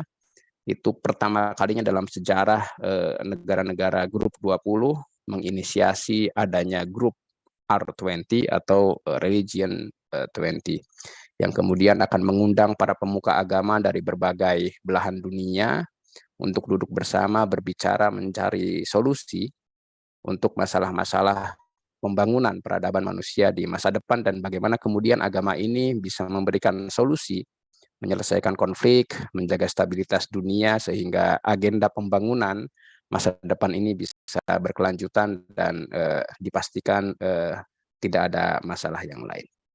Dan pemerintah Indonesia sendiri tampaknya cukup serius untuk menjadikan terma dan juga wacana moderasi beragama sebagai salah satu kebijakan negaranya, baik dalam lingkup dalam negeri ataupun internasional. Jadi moderasi beragama dapat dijadikan sebagai soft power diplomacy, sekaligus sebagai resolusi konflik dan juga solusi berbagai permasalahan kebangsaan dan kenegaraan, utamanya yang berkaitan dengan ekstremisme, radikalisme, dan juga terorisme. Pada bulan Mei tahun 2018 atau 4 tahun lalu, pemerintahan Indonesia menginisiasi pertemuan beberapa tokoh dunia internasional di Istana Bogor, dan pertemuan itu menghasilkan satu buah deklarasi pesan risalah Islam wasatiyah dan juga moderasi beragama untuk perdamaian dunia. Risalah tersebut, pesan tersebut berisi 7 poin penting, dan 7 poin penting tersebut adalah pertama, wasatiyah atau moderasi bermakna tawasud. Artinya ia adalah jalan tengah yang lurus, tidak terlalu ekstrim kanan dan juga tidak terlalu ekstrim kiri. Yang kedua, moderasi atau wasatiyah juga berarti tidal, artinya berlaku proporsional, adil. Lalu juga ketiga, bermengandung makna tasamuh atau toleran, mengakui dan juga menghormati perbedaan dalam semua aspek kehidupan. Lalu adanya unsur syuro atau bersandar pada konsultasi dalam menyelesaikan masalah melalui musyawarah bermufakat untuk mencapai kesepakatan bersama. Dan moderasi beragama juga bisa berarti islah, artinya terlibat dalam tindakan yang reformatif dan juga konstruktif untuk kebaikan bersama. Dan juga moderasi atau wasatiyah itu bermakna qudwah, yang berarti melahirkan inisiatif-inisiatif yang mulia dan memimpin untuk kesejahteraan manusia. Dan terakhir yang tidak bisa dilepaskan terkait moderasi beragama itu adalah relasinya dengan muwatonah, artinya mengakui warga negara dan juga menghormati hak-hak kewarganegaraan yang tidak satu agama dengan kita. Kemudian sebenarnya moderasi beragama di sini bukan hal yang baru. Kita dalam tradisi keilmuan Islam di Nusantara ternyata kita bisa lacak sejarah, akar, dan juga pondasi pemikiran asal daripada moderasi beragama ini dalam karya-karya ulama Nusantara kita yang sangat luar biasa, melimpah ruah, tetapi masalahnya karya-karya tersebut masih berupa manuskrip atau naskah tua tulis tangan, dan perlu berbagai macam disiplin ilmu untuk bisa bagaimana mengungkap kandungan nilai-nilai luhur tersebut yang masih tersimpan dalam manuskrip-manuskrip ulama Nusantara kita, seperti ilmu filologi, lalu digabungkan dengan ilmu susastra tentu saja, dan juga ilmu-ilmu humaniora yang lainnya, termasuk yang tak kalah penting adalah dengan ilmu sejarah ya. Nah, Indonesia ini menarik karena Indonesia sebenarnya memiliki akar pemikiran, sikap, dan praktik moderasi beragama yang sangat kuat dan mendalam sejak beberapa ratus tahun yang lalu. Kenyataan bahwa Nusantara pada masa silam sebagai sebuah entitas yang multi-identitas, baik secara agama, bahasa, budaya, dan juga suku bangsa, telah membentuk karakter, pandangan, dan juga sikap para ulama Nusantara sebagai sosok yang toleran, adaptif, sekaligus menjunjung tinggi nilai kebudayaan dan kearifan lokal. Dan hari ini tercermin dalam sejumlah karya intelektual ulama Nusantara yang merupakan warisan tertulis khazanah peradaban Nusantara ini. Sayangnya memang generasi sekarang memiliki keterbatasan untuk bisa bagaimana mengakses, mempelajari, memperdomani, dan mengambil inspirasi daripada nilai-nilai toleransi beragama yang ada dalam karya-karya ulama Nusantara pada masa silam itu. Saya ingin sedikit bercerita bahwasannya kemarin Sekretaris Jenderal Liga Dunia Muslim atau Robitatul Alam Al-Islami, yaitu His Excellency Syekh Muhammad bin Abdul Karim Al-Isa, beliau memberikan kuliah umum bagi masyarakat Bali yang multikultural di hadapan para pemuka agama yang berbeda-beda. Setelah itu beliau mengunjungi satu buah rumah ibadah bersama ya, yaitu Jagatnata yang ada di Nusa Dua. Di sana merupakan tempat bagi rumah ibadah 5 agama, ada pura, ada gereja, ada wihara, ada masjid, berdampingan 5 rumah ibadah ini. Dan beberapa saudara-saudara kita dari Saudi Arabia sangat terkejut betapa ternyata Indonesia sudah bisa menerapkan moderasi beragama, toleransi, hidup saling berdampingan tanpa adanya kisruh, tanpa adanya gesekan, tanpa adanya resisten antar umat beragama. Bahkan kita bisa lihat di sana bagaimana seorang pemangku pura itu bisa berinteraksi dengan para pengurus masjid, bertukar salam, bertukar sapa, bertukar senyum. Dan ini ditegaskan Indonesia bisa menjadi semacam rumah hidup, kerukunan hidup antar umat beragama katanya ya, karena bisa menjadi cerminan betapa kehidupan yang harmoni ada di 5 rumah ibadah yang saling berdampingan ini. Saya pikir itu salah satu kontribusi dan juga inspirasi Indonesia bagi dunia, yaitu adanya Bhinneka Tunggal Ika ya, berbeda agama tetapi tidak menjadi masalah dan juga bisa hidup untuk saling tolong menolong atau at-ta'awun. Dan ini hal yang sangat penting bagi pembangunan peradaban kemanusiaan di masa depan. Dan saya pikir Indonesia kenapa punya karakter seperti ini, karena memang ini menjadi salah satu kearifan lokal dan juga identitas jati diri bangsa kita sebagai masyarakat yang majemuk, sebagai masyarakat yang multikultural, sebagai masyarakat yang sudah biasa bertoleran sejak ratusan tahun lalu, termasuk diantaranya adalah hal tersebut bisa kita telusuri, bisa kita jumpai, bisa kita lacak dalam karya-karya klasik para ulama Nusantara yang usianya ratusan tahun silam. Misalkan ada satu buah manuskrip. Manuskrip ini ditulis dan dikarang pada tahun 1636. Kita bisa lihat manuskrip ini adalah karya berbahasa Arab, tetapi ada terjemah interlinear atau terjemahan terbaris berbahasa Jawa Pegon ya.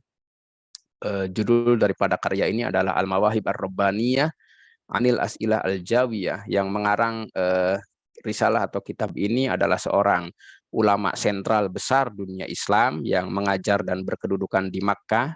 Namanya adalah Syekh Muhammad Ali bin Allan As-Siddiqi, yang kita kenal dengan nama Syekh Muhammad Ali bin Allan atau Ibnu Allan. Wafatnya tahun 1647. Ibnu Allan memiliki relasi yang kuat dengan beberapa muridnya yang berasal dari wilayah Asia Tenggara atau Nusantara. Salah satunya adalah Sultan Banten keempat yang bernama Sultan Abul Mafakhir Abdul Qadir, putra daripada Sultan Maulana Muhammad, putra daripada Sultan Maulana Yusuf, putra daripada Sultan Maulana Hasanuddin, pendiri Kesultanan Banten. Artinya secara periode Sultan Banten keempat Abul Mafakhir itu adalah cicit daripada pendiri Sultan Banten dan juga menjadi penguasa Banten berikutnya.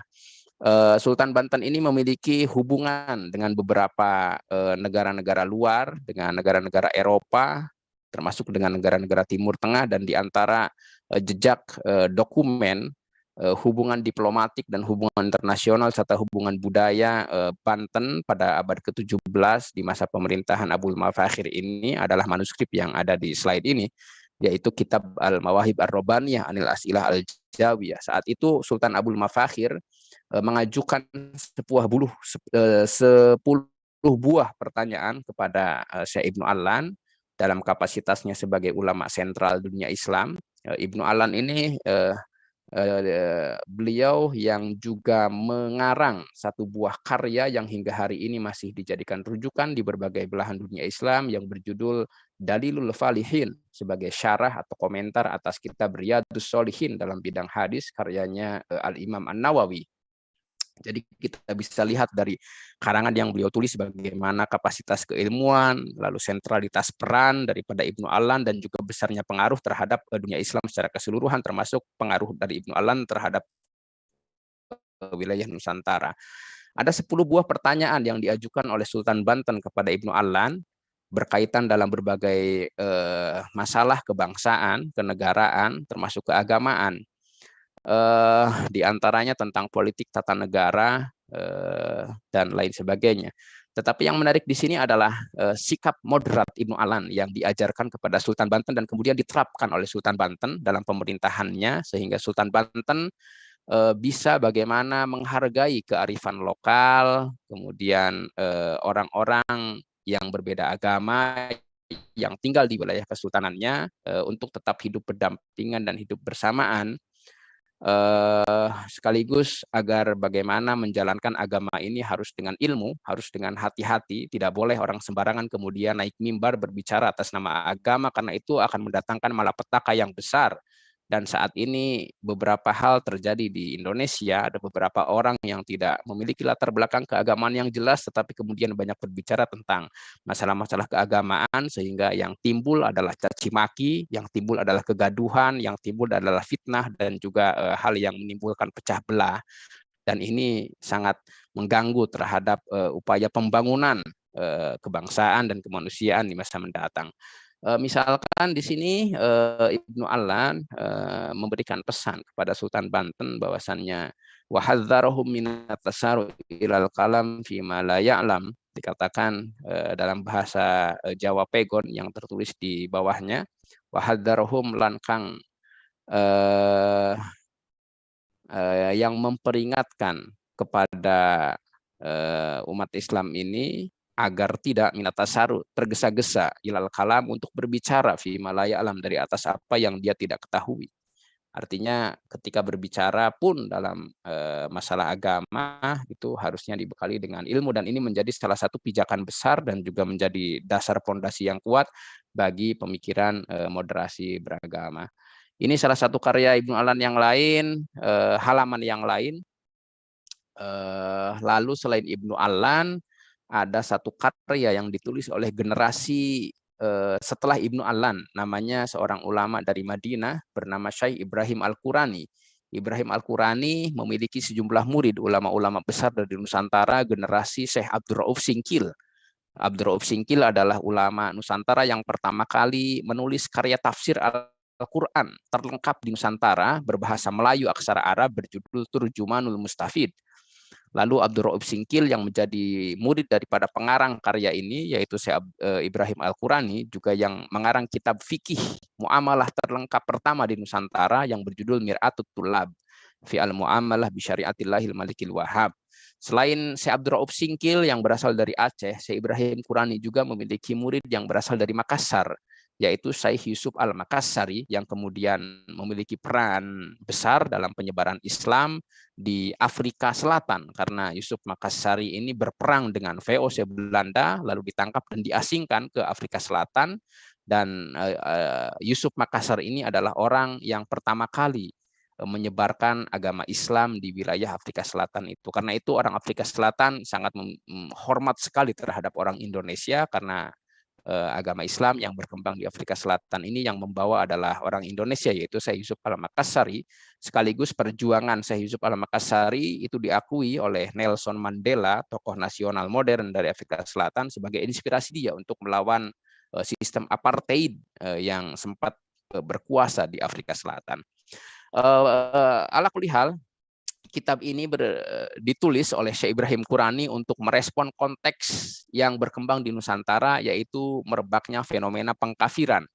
Jadi fenomena mengkafirkan orang yang terjadi pada saat ini di Nusantara bukan fenomena baru, tetapi pada masa silam juga pernah terjadi. Bahkan pada masa silam diceritakan dalam kitab ini ada satu orang ulama besar dari Jawa, tetapi kemudian ulama besar ini dalam keadaan yang tidak sadar menyatakan dalam majelis pengajiannya, saya adalah representasi Tuhan, saya adalah Tuhan, seperti itu ya kurang lebih. Lalu ulama ini dipanggil disidang di majelis para ahli fikih di alun-alun kesultanan dan divonis murtad, lalu dijatuhi hukuman mati dengan cara dibakar ya. Nah, cerita ini mirip sekali dengan fenomena Syekh Siti Jenar, atau kalau di Jawa ada juga namanya Sunan Panggung ya. Nah, terhadap fenomena ini kemudian Syekh Ibrahim Qurani memberikan kita inspirasi bagi para ulama Nusantara yang hidup di abad 17 terkait beberapa hal penting. Bahwasannya pertama, tidak boleh kita itu mudah untuk mengkafirkan terhadap orang yang berbeda pendapat dengan kita. Bahkan jangankan mengkafirkan, kata Ibrahim Qurani dalam karya ini, mencaci maki pun tidak boleh katanya.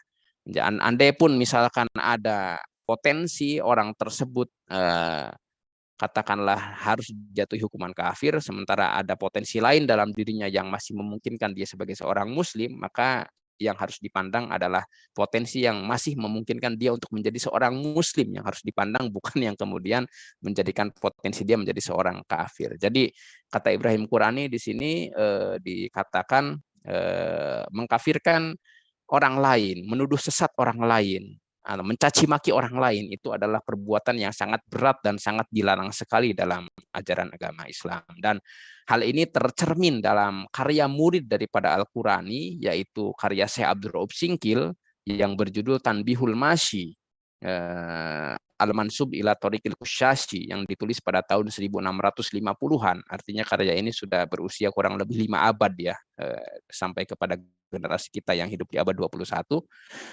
Syekh Abdul Rauf Singkil misalkan mengatakan dalam karya beliau yang berjudul Tanbihul Masyi, dan ini menjadi inspirasi moderasi beragama buat kita, dikatakan katanya, wahfad lisanaka minal ghibah wat takfir fa inna fihi ma khatran aziman inda rabbikal kabir walatul in akhokal muslim fatakun minal majrumin. Jadi kata saya Abdul Rauf Singkil dikatakan, hendaklah engkau selalu menjaga mulutmu atau lisanmu agar jangan sampai mudah untuk mengumbar aib keburukan orang lain, apalagi sampai mengkafirkan mereka. Karena perbuatan itu merupakan hal yang sangat berat, dosa besar di sisi Tuhanmu yang sangat agung. Walatul in ahokal muslim, dan janganlah engkau juga suka mencaci maki, mensumpah serapahi, dan juga mengutuk saudaramu yang seagama denganmu, termasuk juga yang tidak seagama tentu saja di sini, karena hal tersebut akan menjerumuskanmu kepada dosa yang besar ya. Itu yang ditulis oleh Abdul Rauf Singkil 400 tahun yang lalu, agar tidak mudah kita ini mencaci maki, tidak mudah kita ini melabeli sesat, melabeli kafir terhadap pihak-pihak yang berbeda pendapat dengan kita. Dan ini menjadi prinsip yang penting dalam moderasi beragama dan juga toleransi. Termasuk dalam karya Syekh Yusuf Al-Makassari yang masih berupa manuskrip, karya tersebut berjudul Qurratul Ain alladzi lil insani kal ainain. Yusuf Al-Makassari menulis dalam karya tersebut, dikatakan idza zaharat al-fitnah bi ayyi fitnati ma minal umur al-mukhalifah al-lazimah ila hukmin hakimiha binadril hakim aw naibihi, yang kurang lebih artinya adalah ketika terjadi muncul sebuah permasalahan, huru-hara atau apa dalam bentuk apapun, yaitu hal-hal yang dipandang keluar dari kelaziman hukum, maka hendaknya yang harus menyelesaikan masalah ini adalah pemerintah. Jadi pemerintah yang kemudian menyelesaikannya agar tidak kemudian memunculkan huru-hara permasalahan baru yang kalau misalkan orang-orang sipil itu berinisiatif untuk menyelesaikan itu sendiri ya. Termasuk halnya terakhir prinsip moderasi beragama itu adalah al-muwatonah ya, atau politik kebangsaan.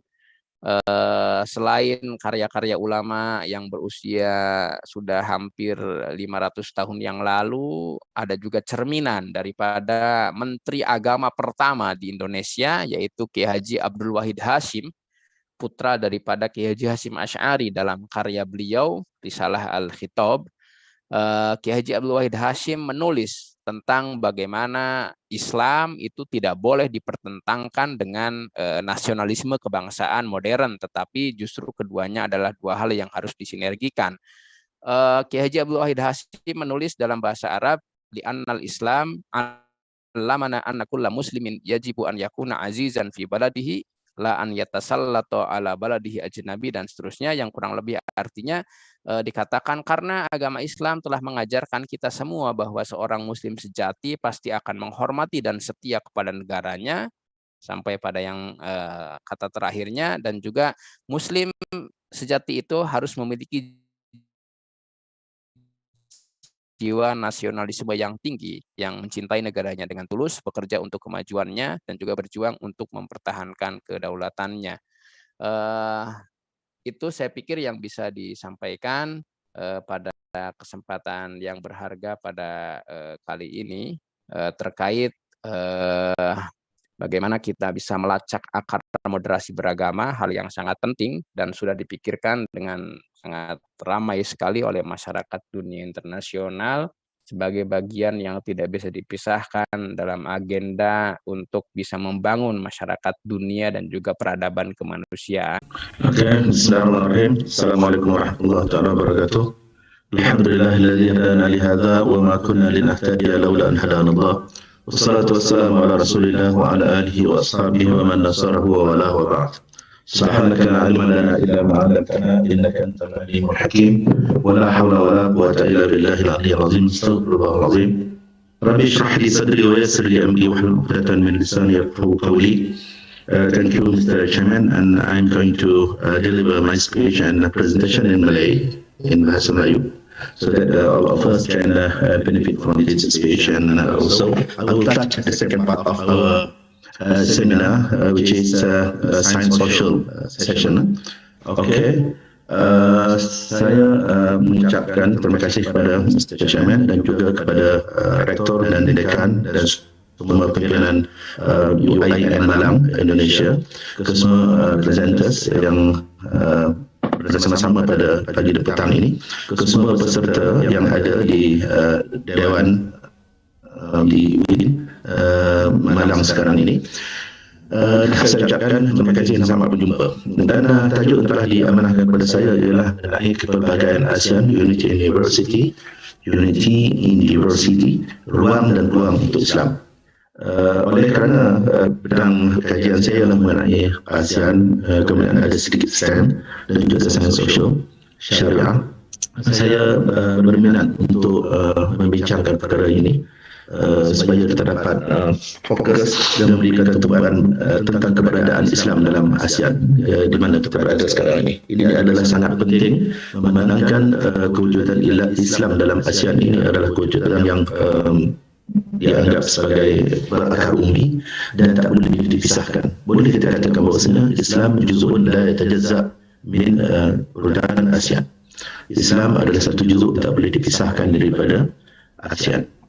Masa yang diberikan kepada saya adalah lebih kurang 30 minit dan insyaAllah kita akan dapat mencapai target itu dalam kurang dari 30 minit. Saya akan berhenti dan memberi ruang untuk saudara-saudara dan saudara itu semua untuk mengemukakan soalan, perbincangan dan discussion.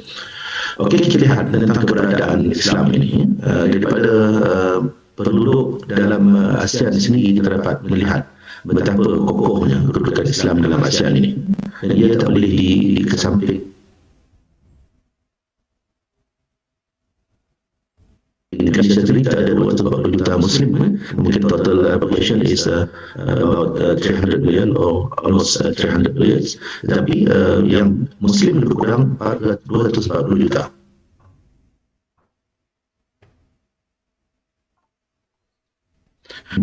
Islam berada di kawasan Pertikaian, selatan Thailand, contohnya kita almost 2 juta, ada yang mengatakan up to 6 million di selatan Thailand. Kemudian di selatan Filipina kita ada 8 juta Muslim. Kita ada di Aceh 5 ke 6 juta. Ini kedudukan Islam yang berada di kawasan Southeast Asia ataupun ASEAN kita sekarang ini. Jadi di negara ini, walaupun kita sebut tentang Indonesia, Malaysia, Brunei, selatan Thailand, selatan Filipina, kemudian Aceh, kita jangan lupa tentang kedudukan umat Islam yang ada di Myanmar, yang jumlahnya sangat besar, juga di Vietnam, di Singapura dan juga di Kemboja. Oleh kerana perkara ini, kita setuju bersama bahawa penduduk atau populasi Muslim yang begitu tinggi, kita mempunyai kepelbagaian dalam ASEAN ini. Namun begitu, kepelbagaian ini tidak langsung menjejaskan Islam yang eksis, yang wujud di dalam kawasan ASEAN. Okey, kalau kita lihat apakah elemen kepelbagaian ASEAN secara umum, tidak kait dengan Islam saja, tapi secara umum. Kepelbagaian yang ada dalam kalangan kita ialah kaum dan bangsa yang berbeza. Kaum dan bangsa yang berbeza. Kita ada bangsa Filipina, kita ada bangsa Melayu, kita ada bangsa Thailand, kita ada bangsa Myanmar, Kamboja dan seterusnya. Kemudian kita juga mempunyai kepelbagaian bahasa. Kita punya diversity dalam ASEAN ini sangat menarik. Kepelbagaian agama bahasa kita ini daripada utara, selatan, timur dan barat, dalam kawasan ASEAN dan kawasan ASEAN itu kita mempunyai kekuatan kepelbagaian bahasa itu. Kita juga mempunyai kepelbagaian agama. Boleh dikatakan hampir seluruh agama dunia ada, yang besar-besar ada di ASEAN kita, kecuali agama Yahudi yang tidak di-structurekan di dalam ASEAN. Tapi yang lain daripada itu well structured lah. Dia ada kuil dia secara rasmi dan sebagainya. Dan diiktiraf oleh negara sebagai agama yang dibenarkan berada dalam kawasan ASEAN. Kita juga mempunyai kebudayaan dan juga sosial budaya yang berbeza. Kepelbagaian ini yang sangat menarik untuk diraihkan, dan kita melihat bagaimanakah Islam boleh mengambil kesempatan dalam isu ini. Kita juga mempunyai sistem kenegaraan yang berbeza. Kita ada sistem negara demokrasi yang berbeza. Ada sistem kita adalah sistem presidensi misalnya. Kemudian kita ada sistem raja berperlembagaan. Raja berperlembagaan kita ada yang monarki, absolute monarki. Kemudian kita ada negara yang republik. Jadi kesemua ini adalah kepelbagaian dalam sistem pentadbiran dan sistem pengundian, sistem demokrasi yang diraihkan berbeza antara negara dan negara.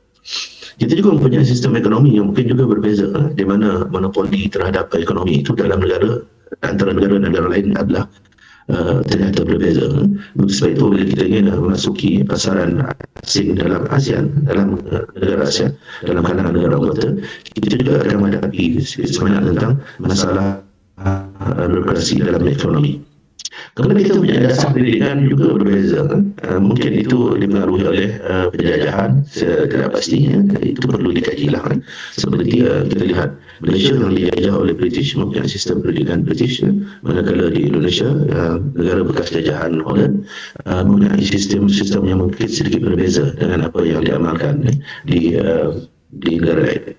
Kalau kita lihat di Singapura juga mempunyai sistem pendidikan cukup bebas, sangat liberal dan sangat maju. Dan kita lihat juga di Brunei bagaimana sistem pendidikan itu adalah sistem pendidikan British, yang absolute British. Kita juga mempunyai pengaruh mereka yang ada di dalam sistem pendidikan Filipina misalnya. Kesemuanya itu boleh digabungkan untuk mewujudkan satu sistem pendidikan ASEAN tentu nanti. Kita juga mempunyai kekayaan sumber yang berbeza. Ada negara kita yang mempunyai minyak, ada negara yang tidak punya minyak, ada negara yang punya gas, ada negara yang punya besi, ada negara yang punya biji timah, ada negara yang punya komoditi seperti sawit dan lain-lain. Ini menunjukkan kepelbagaian kekayaan sumber yang sangat besar dalam kawasan ASEAN. Apa yang ingin saya nyatakan di sini ialah inilah merupakan diversity di dalam ASEAN. Semua diversity kepelbagaian ini dalam satu hasrat ASEAN, satu keinginan ASEAN ialah ingin disatukan, iaitu unite this diversity. Kita cuba untuk menyatukan kepelbagaian ini. Penyatuan kepelbagaian ini merupakan hasrat bagi setiap negara ASEAN, negara anggota.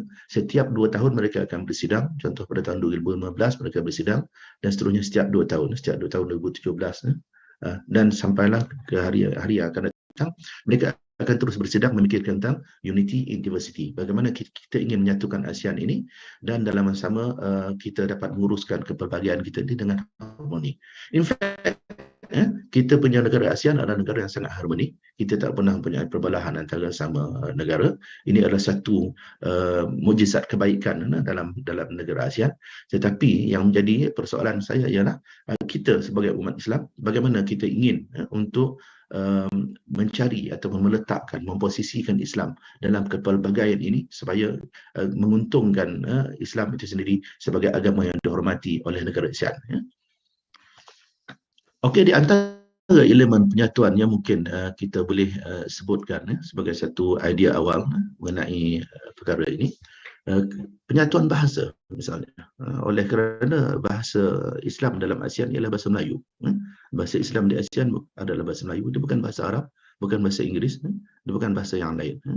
Walaupun negara ASEAN yang lain ataupun Asian State Member yang lain ingin belajar Islam, selalunya mereka akan menggunakan bahasa inilah untuk mengetahui Islam itu. Seterusnya baru mereka berpindah kepada bahasa asal mereka. Mereka pelajari dulu Islam itu dalam bahasa Melayu, kemudian mereka menyampaikan dalam bahasa Cina, for instance. Ataupun mereka pelajari benda ini dalam bahasa Melayu and then ditransfer knowledge in Cambodian language. Begitu juga dalam bahasa Vietnam. Begitu juga mereka pelajari dulu tentang Islam menggunakan bahasa Melayu di selatan Thailand. After that, mereka transfer knowledge itu dalam bahasa Thailand kepada orang-orang yang belum memeluk Islam. Ini adalah satu keindahan dalam ASEAN, dan perkara ini tak pernah dipertikaikan. Bahasa Melayu merupakan lingua franca yang sepatutnya diperkokohkan. Ini elemen terpenting yang saya harapkan dia akan menjadi satu kenyataan. Di mana kita negara ASEAN sepatutnya menggunakan single language lah. Kita perlu menyatukan semua bahasa Melayu, Singapura, di selatan Thailand, di Indonesia, di Malaysia dan juga Thailand ini letakkan dalam satu gagasan bahasa yang standard. Ini cadang itu sebenarnya bukan baru, sejak lama dah. Mereka mengkaji sepatutnya negara ASEAN ini mempunyai bahasa yang satu, bukannya kita gelarkan sebagai bahasa Melayu, kemudian bahasa Indonesia, bahasa Malaysia, bahasa Melayu Brunei, bahasa Melayu Singapura. Sepatutnya ini tak boleh diletakkan begitu, kita letakkan satu nama saja. Terpulang kepada pakar-pakar, wakil-wakil negara yang akan bergabung dan kemudian memilihkan nama bagi satu bahasa yang sesuai untuk bahasa yang disebut sebagai Melayu sekarang ini. Dan saya teringat dalam satu conference yang diadakan di Germany, di Frankfurt University, Profesor Kim dari Korea, dia menubuhkan satu center bahasa Melayu, Malay Language Center yang ada di Korea. Kemudian presenters yang datang ramai yang datang pada masa itu, presenter dari Indonesia, dari Brunei, dari Malaysia itself. Dan kebanyakan kita telah pun membentangkan paper di Germany dalam bahasa Inggeris, unfortunately, masing-masing membentang dalam bahasa Inggeris. Ketika Eropah ingin mendengar bahasa Melayu itu dikemandangkan, bahasa Melayu itu dipersembahkan di Eropah, dan tajuk-tajuk yang dibentang itu semuanya mengenai alam Melayu kita, tetapi disampaikan dalam bahasa Inggeris. Prof Kim pada masa itu dia bercakap, dia kata kami di Korea nothing to do with Malay, tak ada kaitan dengan Melayu ini, tapi kami menubuhkan center untuk kajian bahasa Melayu. Bila kami ingin bercakap Melayu, yang ini klaim ini adalah bahasa Indonesia, yang ini klaim bahasa Melayu, yang ini klaim bahasa Brunei dan lain-lainnya. Jadi kami sedang menyatukan bahasa, sedang kami tidak ada kaitan dengan Melayu. Ketika kamu, negara-negara yang menggunakan bahasa itu, sedang mencari jalan perpecahan dalam bahasa. Jadi ini sebagai lantaran idea untuk diperbincangkan. Masa akan datang mungkin research boleh dilakukan. Kemudian penyatuan mata wang, single currency. We have example from Europe. Kita tengok European Community, EU, mereka mampu untuk menjadikan currency dia satu. Kita negara ASEAN, saya ingat dah cukup anggota untuk kita mewujudkan satu single currency, walaupun secara dalaman dahulu, untuk mengatasi persaingan antara Timur dan Barat, China dan US, dan kita berada di tengah-tengah ini. Sepatutnya kita menjadi satu blok yang check and balance terhadap kuasa-kuasa besar, dan kita mempunyai satu kitaran ekonomi yang baiklah. Kemudian kita juga berhadapan dengan isu-isu berkaitan dengan penyatuan zon waktu. Macam Indonesia, kita mempunyai 3 zon atau 3 zona. Okey, 3 time zones yang ada di Indonesia ini sebenarnya, adakah dia memberi kebaikan kepada ekonomi kita? Adakah dia memberi kebaikan kepada ibadat umat Islam? Perlu dikaji semula apa impaknya. Ketika Malaysia mempunyai 2 zon waktu satu masa lalu pada tahun 1985, dan kerajaan Malaysia telah pun mengambil satu langkah yang kurang popular pada masa itu, iaitu dia menyatukan zon itu. Sehingga kini Malaysia mempunyai satu zon waktu saja yang asalnya ada 2. Boleh tak tidak misalnya ASEAN membincangkan supaya zon waktu ini disatukan? In fact, persetujuan awal telah pun berlaku antara Indonesia dan negara anggota untuk menyatukan zon waktu ini, tetapi belum direalisasikan sebab kajian dan juga penelitian yang betul-betul komprehensif belum dibuat oleh negara anggota untuk memukakan kepada pihak ASEAN, membuktikan bahawa penyatuan zon waktu ini adalah sangat memberi kebaikan kepada kita umat Islam contohnya, tapi perlu dikaji berbagai aspek. Kita juga bercakap tentang penyatuan budaya. Budaya-budaya sepunya ini sepatutnya tidak perlu dipertikaikan. Kita mempunyai, kadang kita create kita create disputes of agriculture. Kita punya budaya ini, kita cuba jadikan itu sebagai satu bahan untuk kita bercakaran. Ini tidak sewajarnya. Sebaliknya kita mencari di manakah titik-titik sepunya dalam negara ASEAN ini. Kita jadikan ini adalah budaya kita. Kita jadikan budaya kita. Jangan ini budaya ini dicuri oleh pihak sana penjara ini adalah satu perkara yang negatif. Sebaliknya kita perlu mencari satu titik di mana penyatuan budaya ini perlu dibuat untuk mengukuhkan negara ASEAN ini. Bahkan kita perlu berbangga bila budaya kita ini diamalkan oleh negara anggota ASEAN, sehingga kan negara yang belum mengamalkan budaya itu perlu kita transfer budaya ini kepada mereka supaya ASEAN menjadi kokoh dengan nilai budaya yang sepunya. Kemudian seterusnya, masa begitu cepat berlalu, seterusnya ialah penyatuan cara fikir beragama. Tadi disentuh oleh Dr. Niranja tentang isu bagaimana untuk kita menyatukan cara fikir kita. Di sini juga saya ingin menyentuh sedikit tentang gaya fikir atau cara fikir beragama dalam negara ASEAN ini. Sepatutnya perlu kepada satu ketetapan yang tuntas. Kita kena menyatakan secara tegas bahawasanya pakai dalam ASEAN. Akidahnya bagaimana? Apakah kita membenarkan Syiah itu misalnya berada di tengah-tengah kedudukan ASEAN ini? Kalau tidak, kita perlu kurangi dengan bersungguh-sungguh. Apakah kita membenarkan pemikiran misalnya pemikiran yang rosak, pemikiran yang tak boleh diterima dalam Islam? Itu ditentukan oleh ahli dalam bidang ini. Bukan masa untuk sekarang kita menuduh itu sesat dan itu pun itu salah. Tapi contohnya, kalau kita berfikiran bahawasanya kaedah Ahlussunnah wal Jamaah, kaedah yang dipakai oleh ulama yang terdahulu seperti yang dinyatakan oleh Dr. Rinja sebelum tadi, kalau itu diterima pakai oleh semua pihak, maka perlu dinyatakan pendirian ASEAN, Islam di ASEAN ialah ASEAN Ahlussunnah wal Jamaah. Daripada jalur mana? Maturidiyah ke, ataupun Asy'ariyah ke, ataupun Salafiyah ke, perlu dijelaskan secara tuntas dan ambil kata sepakat. Maka dengan itu kita mempunyai satu kekokohan. Dan kita juga perlu kepada penyatuan fatwa fiqh serantau. Kita jangan campur adukkan, walaupun memang secara disiplin agama, saya pun sendiri daripada disiplin syariah tulen, saya tidak mengatakan bahawa mazhab itu mesti berbagai mazhab. Kita perlu menyatakan pendirian kita, mesti ada satu mazhab. Mesti ada satu mazhab. Mazhab apa kita nak pakai? Itu pulang kepada ASEAN perlu ada satu mazhab, dan dari situ kita menerima mazhab lain mengikut keperluan dan juga masalah yang ada. Tetapi kalau kita biarkan rantau ini tanpa mazhab, itu ajaran-ajaran di bawah tanpa mazhab, saya tak fikir bahawa kita boleh bersatu. Maka dengan itu, isu mazhab bukan lagi isu tentang benar atau salahnya pandangan itu, tapi dia merupakan satu isu politiknya, political issues untuk menjamin kesatuan umat di dalam kawasan kita ini. Perlu ditetapkan oleh para ulama, wakil-wakil negara untuk menetapkan mazhab apa kita perlu kita gunakan. Kemudian kita juga perlu mengukuhkan penyatuan ekonomi ini dengan stimulate, kita cuba untuk merangsang lagi skilate ekonomi misalnya, iaitu skilate ekonomi mana negara ASEAN membeli daripada negara ASEAN, negara ASEAN menjual kepada negara ASEAN, memberikan kelonggaran kepada negara ASEAN dalam aspek ekonomi, jangan disamakan dengan negara asing. Dulu pernah kita adakan AFTA sekejap, AFTA, tetapi tidak berjalan begitu cantik. Tapi ia boleh dijalankan antara orang Islam. Kalau pihak kerajaan masih lagi kurang proaktif dalam menjalankan skilate ekonomi ini, maka organisasi-organisasi yang dalam negara ASEAN ini seperti saya ingat di Indonesia ada ormas tertentu, di Malaysia juga ada, di negara-negara lain pun ada.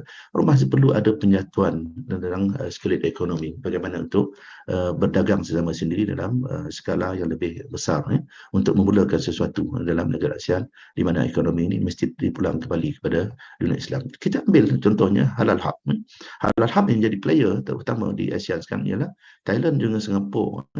Kita perlu alert terhadap perkara itu.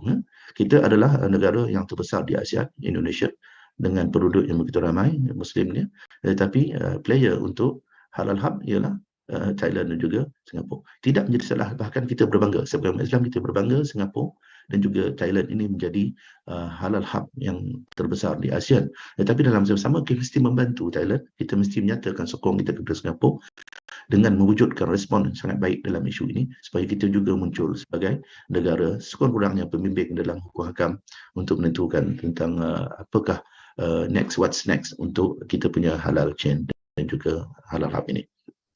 Dan yang terakhir ialah demi kepentingan umat Islam, demi kepentingan umat Islam, kita perlu kepada satu penyatuan ketenteraan demi menjamin keamanan serantau, iaitu regional security.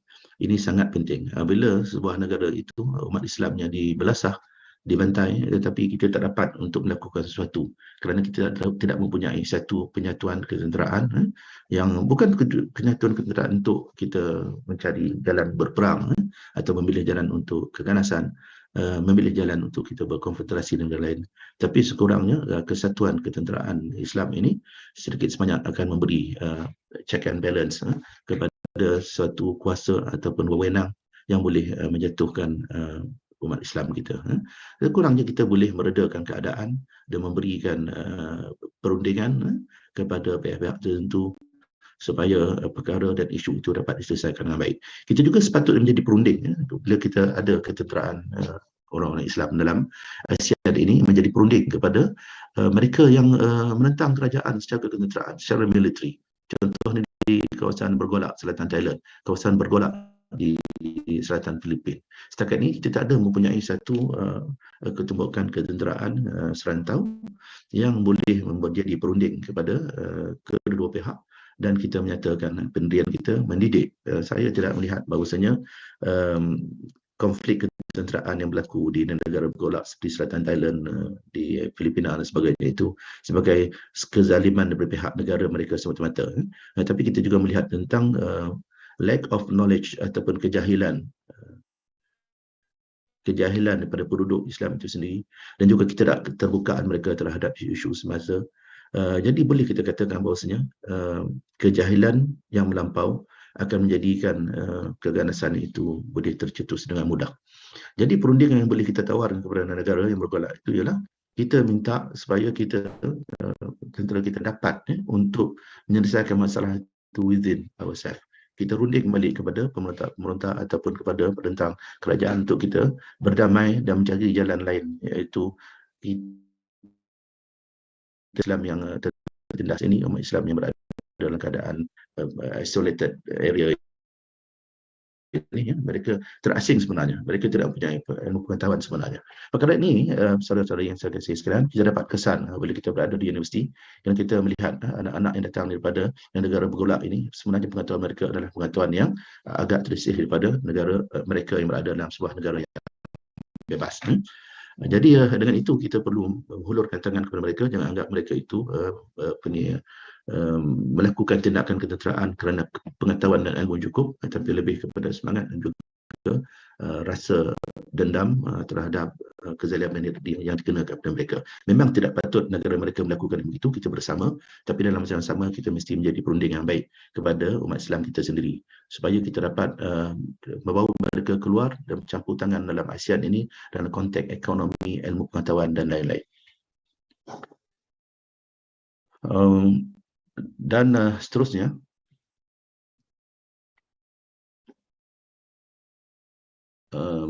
kesimpulan yang ingin saya sampaikan di sini, sebab kita cuba sebaik mungkinlah kurangkan bercakap tapi banyak tindakan. Saya simpulkan saja apa yang saya bincangkan sebentar tadi. Pertama ialah sebenarnya kita punya terlalu banyak ruang dakwah dan komunikasi antara Muslim yang boleh diterokai. Kita belum lagi mewujudkan satu ruang, platform untuk berlaku diskurs antara kita umat Islam, antara Muslim di Indonesia dan Malaysia dan Brunei, melainkan satu perkara-perkara yang dianggap sebagai keputusan politik. Contohnya kita ada Mabim yang fungsi dia mungkin tidak dapat dimaksimumkan kerana itu adalah arahan politik sebenarnya. Tetapi secara dalaman umat Islam perlu mewujudkan medium ini ataupun platform ini supaya kita lebih banyak komunikasi antara negara ini. Terutama sekali ialah bila kita boleh bersama dengan kawasan-kawasan yang bergolak untuk memahami apakah isu yang terkait di sebelah sana. ASEAN mempunyai keterbukaan dan keupayaan yang mampu membentuk satu blok ekonomi dan blok budaya sama seperti Eropah. Ini for sure. Kalau kita lihat Eropah, even mereka mempunyai budaya yang berbeza, bahasa yang berbeza, semangat yang berbeza, banyak perbezaan di Eropah, tetapi mereka dapat membentuk satu blok sehingga kan bila kita masuk ke misalnya France, after that you go to Holland and Germany, kita jalan dalam satu tanah tanpa ada apa-apa halangan. Alangkah murninya perkara ini dapat juga kita bawa ke kawasan kita ini, di mana satu hari nanti perjalanan antara negara ini adalah perjalanan ukhuwah, perjalanan persaudaraan dalam satu rumpun yang mempunyai keterbukaan dan mempunyai keupayaan yang sama, mempunyai hasil alam yang sama, dan kita dapat urus dengan baik dalam nilai budi dan juga nilai perasaan yang sama. Kemudian umat Islam di ASEAN masih kukuh di sudut perpaduan dan boleh diperkasakan berbagai elemen. Kita tak pernah ada pergaduhan antara Islam dan Islam di dalam ASEAN kita ini yang direkodkan sebagai satu perkara yang serius. Khususnya ada kekecilan belaka dan perlu diurus. Pengurusan konflik ini, konflik management perlu diperkasakan, diperkokohkan di peringkat ASEAN untuk meyakinkan bahawasanya tidak akan berlaku apa-apa konflik antara umat Islam sama sendiri. Islam di ASEAN tidak dianggap ancaman oleh negara anggota. Itu yang kita lihat. Ini terbukti. Tidak pernah lagi kita katakan Singapura menunjukkan permusuhan kepada Islam. Dia ada hanyalah respons saja. Tak pernah lagi Thailand mengisytiharkan bahawasanya musuh dia adalah Islam. Tidak pernah. Di mana-mana pun. Yang berlaku dia adalah satu respons saja. Respons daripada pemberontakan mereka lakukan satu tindakan ketenteraan. Dan perkara ini masih boleh diurus. Dalam masa yang sama, walaupun konflik berlaku di mana-mana, tetap juga Islam bukanlah dianggap sebagai ancaman oleh mereka, tapi ada beberapa orang, ada segelintir yang dianggap sebagai mempunyai ideologi. Jadi kita bangkitkan semula bahawasanya apa yang berlaku, ideologi ke ataupun Islam ke? Islam adalah agama, ideologi adalah satu fahaman.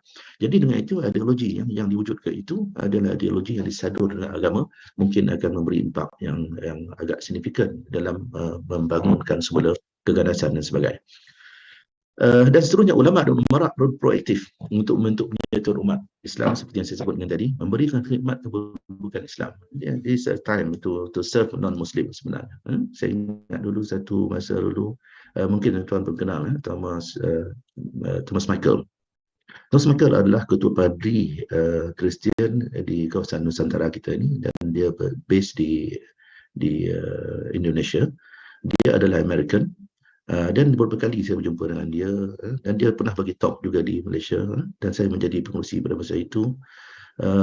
Dia sangat fasih bahasa Indonesia, sangat baik orang dia, dan dia menyatakan tentang perlunya kita bersatu. Kalau kita tak boleh bersatu dalam akidah, sebab saya Kristian dan anda semua adalah orang Islam, kita bersatu dalam memberikan khidmat kepada siapa saja yang ada dalam kawasan Nusantara ini.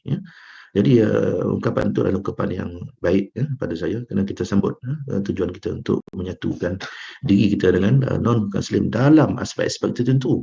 Jangan satukan akidah itu. Jangan kita menuju kepada liberal, jangan kita menuju kepada liberalism, jangan kita menuju kepada pluralism. Bukan itu yang dimaksudkan. Yang dimaksudkan ialah tidak ada salahnya untuk kita bersama-sama dalam perkara yang kita bersepakati. Contohnya membantu orang Islam. Kalau kita boleh adakan satu penyatuan dalam kita membantu umat-umat yang teraniaya, bencana alam misalnya, kita bersatu dengan umat Kristian atau umat Buddha dan lain. Ini jadi adalah satu jalan yang terbaik dalam dakwah dan juga untuk memperkenalkan agama kita kepada mereka.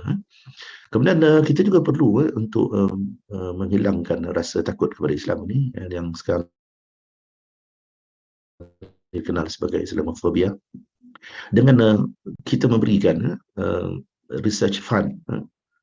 Kita banyak ahli-ahli korporat, konglomerat yang ada di Indonesia, di Malaysia, di mana-mana.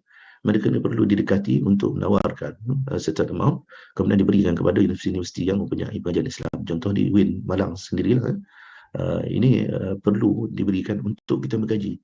Dan saya sangat berminat supaya kita keluar dari stereotip pengajian Islam ini hanya nak kaji usuluddin, fiqh kita, kitab-kitab kita kaji, kemudian bila sampai ke S2, sampai ke master degree, kita akan berbincang benda yang sama. First degree is syariah, and master degree dia bincang tentang pendapat Syatibi dan Syafi'i dikaji itu, dan apa kesannya terhadap muamalat. Come on. Sekarang ni isu-isu itu dibincang oleh ulama-ulama kita yang ada di negara Arab. Kalau kita berjaya menulis pun sebaiknya dalam bidang itu, tidak ada umat yang akan baca tulisan kita. Ingat itu. Bahawasanya orang Arab tak akan baca tulisan kita dalam tulisan bahasa Arab. Umat Melayu lagi tak akan baca tulisan bahasa Arab. Sebaiknya dalam dah habis S1 dalam pengajian syariah ataupun usuluddin ataupun apa-apa dalam pengajian Islam bahasa Arab, for instance, selepas itu pergi kepada S2 dengan kajian-kajian yang kita keluar daripada kolam kita. Kita mesti menjadi air dalam kolam yang mengairi tanaman di luar sana. Kaji tentang ASEAN, keberadaan Islam di ASEAN. Kaji tentang hubungan ASEAN dan juga Selatan Thailand. Kaji mengenai tentang keberadaan Indonesia dalam peta kebangkitan Islam. Kaji tentang demografi, bagaimana impaknya terhadap keseimbangan tugas. Kaji tentang pengangguran yang berlaku dan apa impaknya kepada umat Islam. Dan punca-punca dia, kesemua itu kena keluar untuk pergi memberi air kepada semua pokok-pokok yang ada di luar sana. Dan kita S1 syariah, S2 syariah, S3 masih juga syariah dan berpusing dalam kolam yang sama. Dan di luar sana pokok-pokok kekeringan, dia menunggu apa yang Islam cakap. Sebagai satu contoh, saudara dan saudara saya kesedihan, Bapak Ibu, kajian tentang environment, iaitu environmental studies, kajian lingkungan, kajian tentang alam sekitar. Ini adalah kita constraint daripada Islam. Kita nak Islam bercakap tentang perkara ini. Tidak ada lagi diperkatakan di peringkat member masjid, di peringkat research, di peringkat master dan PhD mengenai environment, tentang kajian mengenai sungai, mengenai air, green technology. Apa sudut pandang Islam? Mereka menunggu pemulihan sungai, perubahan iklim, climate change. Ini adalah perkara penting. Sebab itulah kita lihat di Eropah dan juga di negara, bahkan di Malaysia pun, mereka mempergiatkan tentang Center of Excellence, di mana master dan PhD ini kaji tentang isu-isu berbangkit, tentang persekitaran, mengenai climate change dan sebagainya. Tetapi diambil daripada mereka yang berkelulusan S1 pengajian Islam. Sebab mereka ingin mendengar apa yang Islam beritahu mengenai perkara ini kepada dunia. Kita sekarang fokus kepada ASEAN kita. Okey, kemudian saya mencadangkan pusat kajian Islam dan ASEAN, Islam dan ASEAN Research Center ini perlu ditubuhkan segera, yang dinaungi oleh kita semua dan negara-negara ASEAN untuk memberikan input. Tolong kaji tentang ibu tunggal, iaitu ibu tunggal dalam bahasa Indonesia tak pasti. Yang penting ialah ibu yang tidak ada suami tetapi punya anak-anak, janda ke apa saja tak pasti, balu dan janda ni. Bagaimana pengurusan mereka dalam negara ASEAN kita ni, umat Islam kita, dan mereka itu anak-anak mereka bagaimana diuruskan. Kita mencarikan satu formula untuk pengurusan mereka ini segi pendidikan sebagai terhadap anak-anak mereka ini, supaya aset-aset umat Islam yang merupakan human capital dapat dipelihara, dijaga, kemudian di blow up sehingga menjadi umat ataupun warga yang akan serve kita sebagai umat Islam yang berada di ASEAN ini. Jadi dengan kesimpulan itu, saya mengucapkan terima kasih kepada Bapak Moderator dan atau pencoloteh saya pada petang ini. Saya ucapkan terima kasih banyak. Assalamualaikum warahmatullahi wabarakatuh. Waalaikumsalam warahmatullahi wabarakatuh. Terima kasih Profesor Ibrahim, pemikiran yang sangat menarik menurut saya, dengan mengingat besarnya populasi umat Islam di ASEAN dan kemudian beragamnya kondisi umat Islam di ASEAN dengan berbagai macam budaya yang berbeda, kemudian kehidupan yang berbeda, ini jangan dijadikan menjadi penghambat, tetapi semestinya dijadikan kekuatan untuk menyatukan umat Islam se-ASEAN gitu, sehingga oleh karena itu perlu dibentuk sebuah platform bagaimana kita membangun kesatuan umat Islam di ASEAN melalui berbagai macam bidang pikir dan aplikasi kita beragama yang menurut ahli sunnah wal jamaah, kemudian pengembangan ekonomi Islam termasuk currency yang sama di setiap negara ASEAN, dan kemudian juga sistem pertahanan. Ini pemikiran yang cukup menarik buat kita generasi muda. Barangkali ke depan kita perlu memikirkannya dan mewujudkannya bersama-sama dalam rangka mempertahankan dan mengembangkan aset umat Islam di ASEAN. Terima kasih sekali lagi Prof. Ibrahim. Kita berikan aplaus kepada Prof. Ibrahim. Paparan yang sangat menarik untuk kita tindak lanjuti ke depan.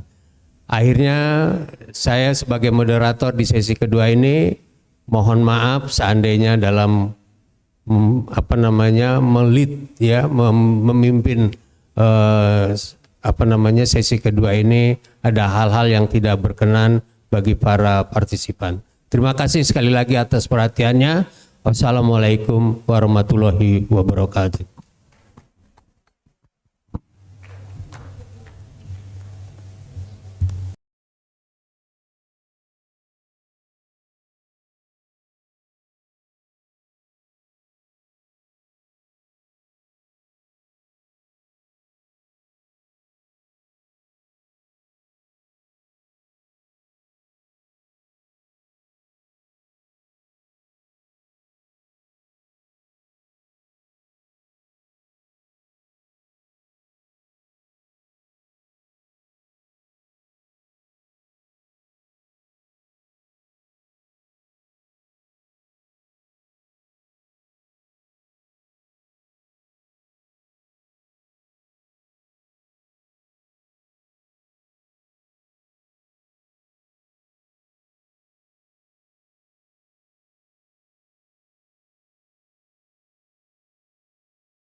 Rektorat itu berarti di lantai 3.